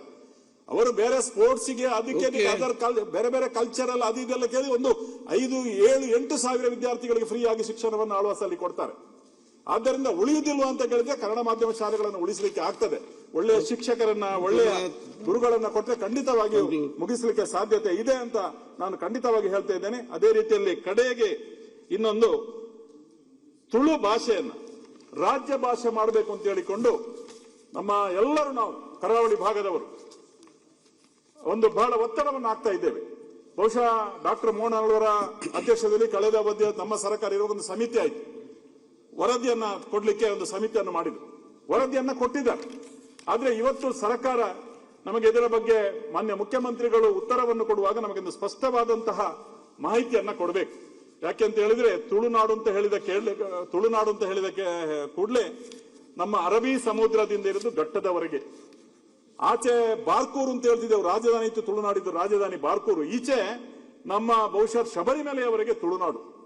ಸರಿ, ಇವತ್ತು ಕೇರಳ ಭಾಗದಲ್ಲಿ ಸ್ವಲ್ಪ ಇದೆ, ಇದು ಸಹ ತುಳುನಾಡೆ. ತುಳು ಭಾಷೆಯನ್ನ, ತುಳುನಾಡಿನ ಸಂಸ್ಕೃತಿಯನ್ನ ಅದು ನಾವು ಹೇಳಿದ್ರೆ ತಿಳಿಲಿಕ್ಕೆ ಸಾಧ್ಯ ಇಲ್ಲ. ಯಾಕಂದ್ರೆ ಈ ನಾಡಿನ, ತುಳುನಾಡಿನ ಅದೆಷ್ಟೋ ಜನ ಇವತ್ತು ದೇಶದ ಬೇರೆ ಬೇರೆ ರಾಜ್ಯಗಳಲ್ಲಿ, ಜಗತ್ತಿನ ಬೇರೆ ಬೇರೆ ದೇಶಗಳಲ್ಲಿ ಇವತ್ತು ತುಳುನಾಡಿನ ಊಟ ಉಪಚಾರ ಅಥವಾ ಬೇರೆ ಬೇರೆ ರೀತಿಯ ಹೋಟೆಲ್ಗಳನ್ನ ಮಾಡಿ ಬೇರೆ ಬೇರೆ ರಾಜ್ಯದಲ್ಲಿ ಅಲ್ಲಿಯೂ ಸಂಘಗಳನ್ನ ಸ್ಥಾಪಿಸಿ ತುಳು ಭಾಷೆಗೆ ಗೌರವವನ್ನು ಕೊಡುವಂತ ಕೆಲಸವನ್ನ ಬೇರೆ ಬೇರೆ ಜಗತ್ತಿನ ದೇಶಗಳಲ್ಲಿ ಇವತ್ತು ಆಗ್ತಾ ಇದೆ. ಅಂತ ಒಂದು ಪವಿತ್ರವಾದಂತಹ ಭಾಷೆ ಅದೊಂದು ಕೇಂದ್ರದಲ್ಲಿ 8ನೇ ಪರಿಚಯಕ್ಕೆ ಸೇರಬೇಕು ಮತ್ತು ರಾಜ್ಯದಲ್ಲಿ ರಾಜ್ಯ ಭಾಷೆ ಆಗ್ಬೇಕು. ಅದಕ್ಕಾಗಿ ದಯವಿಟ್ಟು ನಾನು ಎಲ್ಲ ನಮ್ಮ ತುಳುನಾಡಿನ ಶಾಸಕರ ಪರವಾಗಿ ಒತ್ತಾಯವನ್ನು ಮಾಡ್ತಾ ಇದ್ದೇನೆ. ಆ ಭಾಷೆಯನ್ನ ಒಂದು ರಾಜ್ಯ ಭಾಷೆಗೆ ಈ ಅಧಿವೇಶನದಲ್ಲಿ ಉತ್ತರ ಕೊಡುವಾಗ ಮುಖ್ಯಮಂತ್ರಿ ಅದನ್ನು ಘೋಷಣೆ ಮಾಡಬೇಕು. ತುಳು ಭಾಷೆಯನ್ನ ಉಳಿಸಬೇಕು. ಅದು ಇಡೀ ತುಳು ಸಮಾಜ ಅದನ್ನ ನೆನಪಿಡ್ತದೆ ಅಂತ ಈ ಸಂದರ್ಭ ಹೇಳುತ್ತಾ, ಕಡೆಯದಾಗಿ ದಕ್ಷಿಣ ಕನ್ನಡ ಜಿಲ್ಲೆ, ಉತ್ತರ ಕನ್ನಡ ಜಿಲ್ಲೆ, ದಕ್ಷಿಣ ಕನ್ನಡ ಜಿಲ್ಲೆ, ನಮ್ಮ ದಕ್ಷಿಣ ಕನ್ನಡ ಜಿಲ್ಲೆಯನ್ನು ತೆಗೆದು ಮಂಗಳೂರು ಜಿಲ್ಲೆ, ನಮ್ಮ ಮಂಗಳೂರು ಕ್ಷೇತ್ರದಿಂದ ಸ್ಪರ್ಧೆ ಮಾಡುವ ನಮ್ಮ ಅಧ್ಯಕ್ಷರು ಮಂಗಳೂರು ಜಿಲ್ಲೆಯನ್ನಾಗಿ ಮಾಡಬೇಕು. ಮಂಗಳೂರು ದಕ್ಷಿಣ, ಮಂಗಳೂರು ಉತ್ತರ, ಮಂಗಳೂರು 3 ಕ್ಷೇತ್ರ ಇದೆ. ಮುಂದಿನ ದಿನಗಳಲ್ಲಿ ಮಂಗಳೂರು ಗ್ರಾಮಾಂತರ ಸಹ ಬರ್ಬೋದು. ಆ ದಕ್ಷಿಣ ಕನ್ನಡವನ್ನು ತೆಗೆದು ಅದನ್ನು ಮಂಗಳೂರು ಜಿಲ್ಲೆ ಅಂತ ಮಾಡಬೇಕು ಅಂತ ಹಲವಾರು ನಮ್ಮ ಶಾಸಕರು ನಾವು ಒತ್ತಾಯ ಮಾಡ್ತಾ ಇದ್ದೇವೆ. ಅದನ್ನು ಸಹ ಪೂರಕವಾಗಿ ನಮಗೆ ಘೋಷಣೆ ನಾಡಿನ ಸಭೆಯಲ್ಲಿ ಮಾಡಬೇಕು ಅಂತ ಹೇಳುತ್ತಾ, ಕಡೆಯದಾಗಿ ನನಗೆ ಇಷ್ಟು ಹೊತ್ತು ಒಂದು 10 ನಿಮಿಷ ಮಾತಾಡಲಿಕ್ಕೆ ನನಗೆ ಅವಕಾಶವನ್ನು ಕೊಟ್ಟಿದ್ದೀರಿ. ಅವಕಾಶಕ್ಕೆ ನಾನು ನಿಮಗೆ ತಲೆ ತಗ್ಗಿಸಿ ವಂದಿಸುತ್ತಾ, ನನ್ನ ಕ್ಷೇತ್ರದ ಜನತೆಯ ಪರವಾಗಿ ಮಾನ್ಯ ಅಧ್ಯಕ್ಷರಿಗೆ ಮತ್ತು ಎಲ್ಲರಿಗೆ ವಂದನೆಗಳನ್ನು ಸಲ್ಲಿಸಿ ಮಾತು ಮುಗಿಸ್ತೇನೆ. ನಮಸ್ಕಾರ. ಈಗ ಸದನವನ್ನು 3 ಗಂಟೆ 15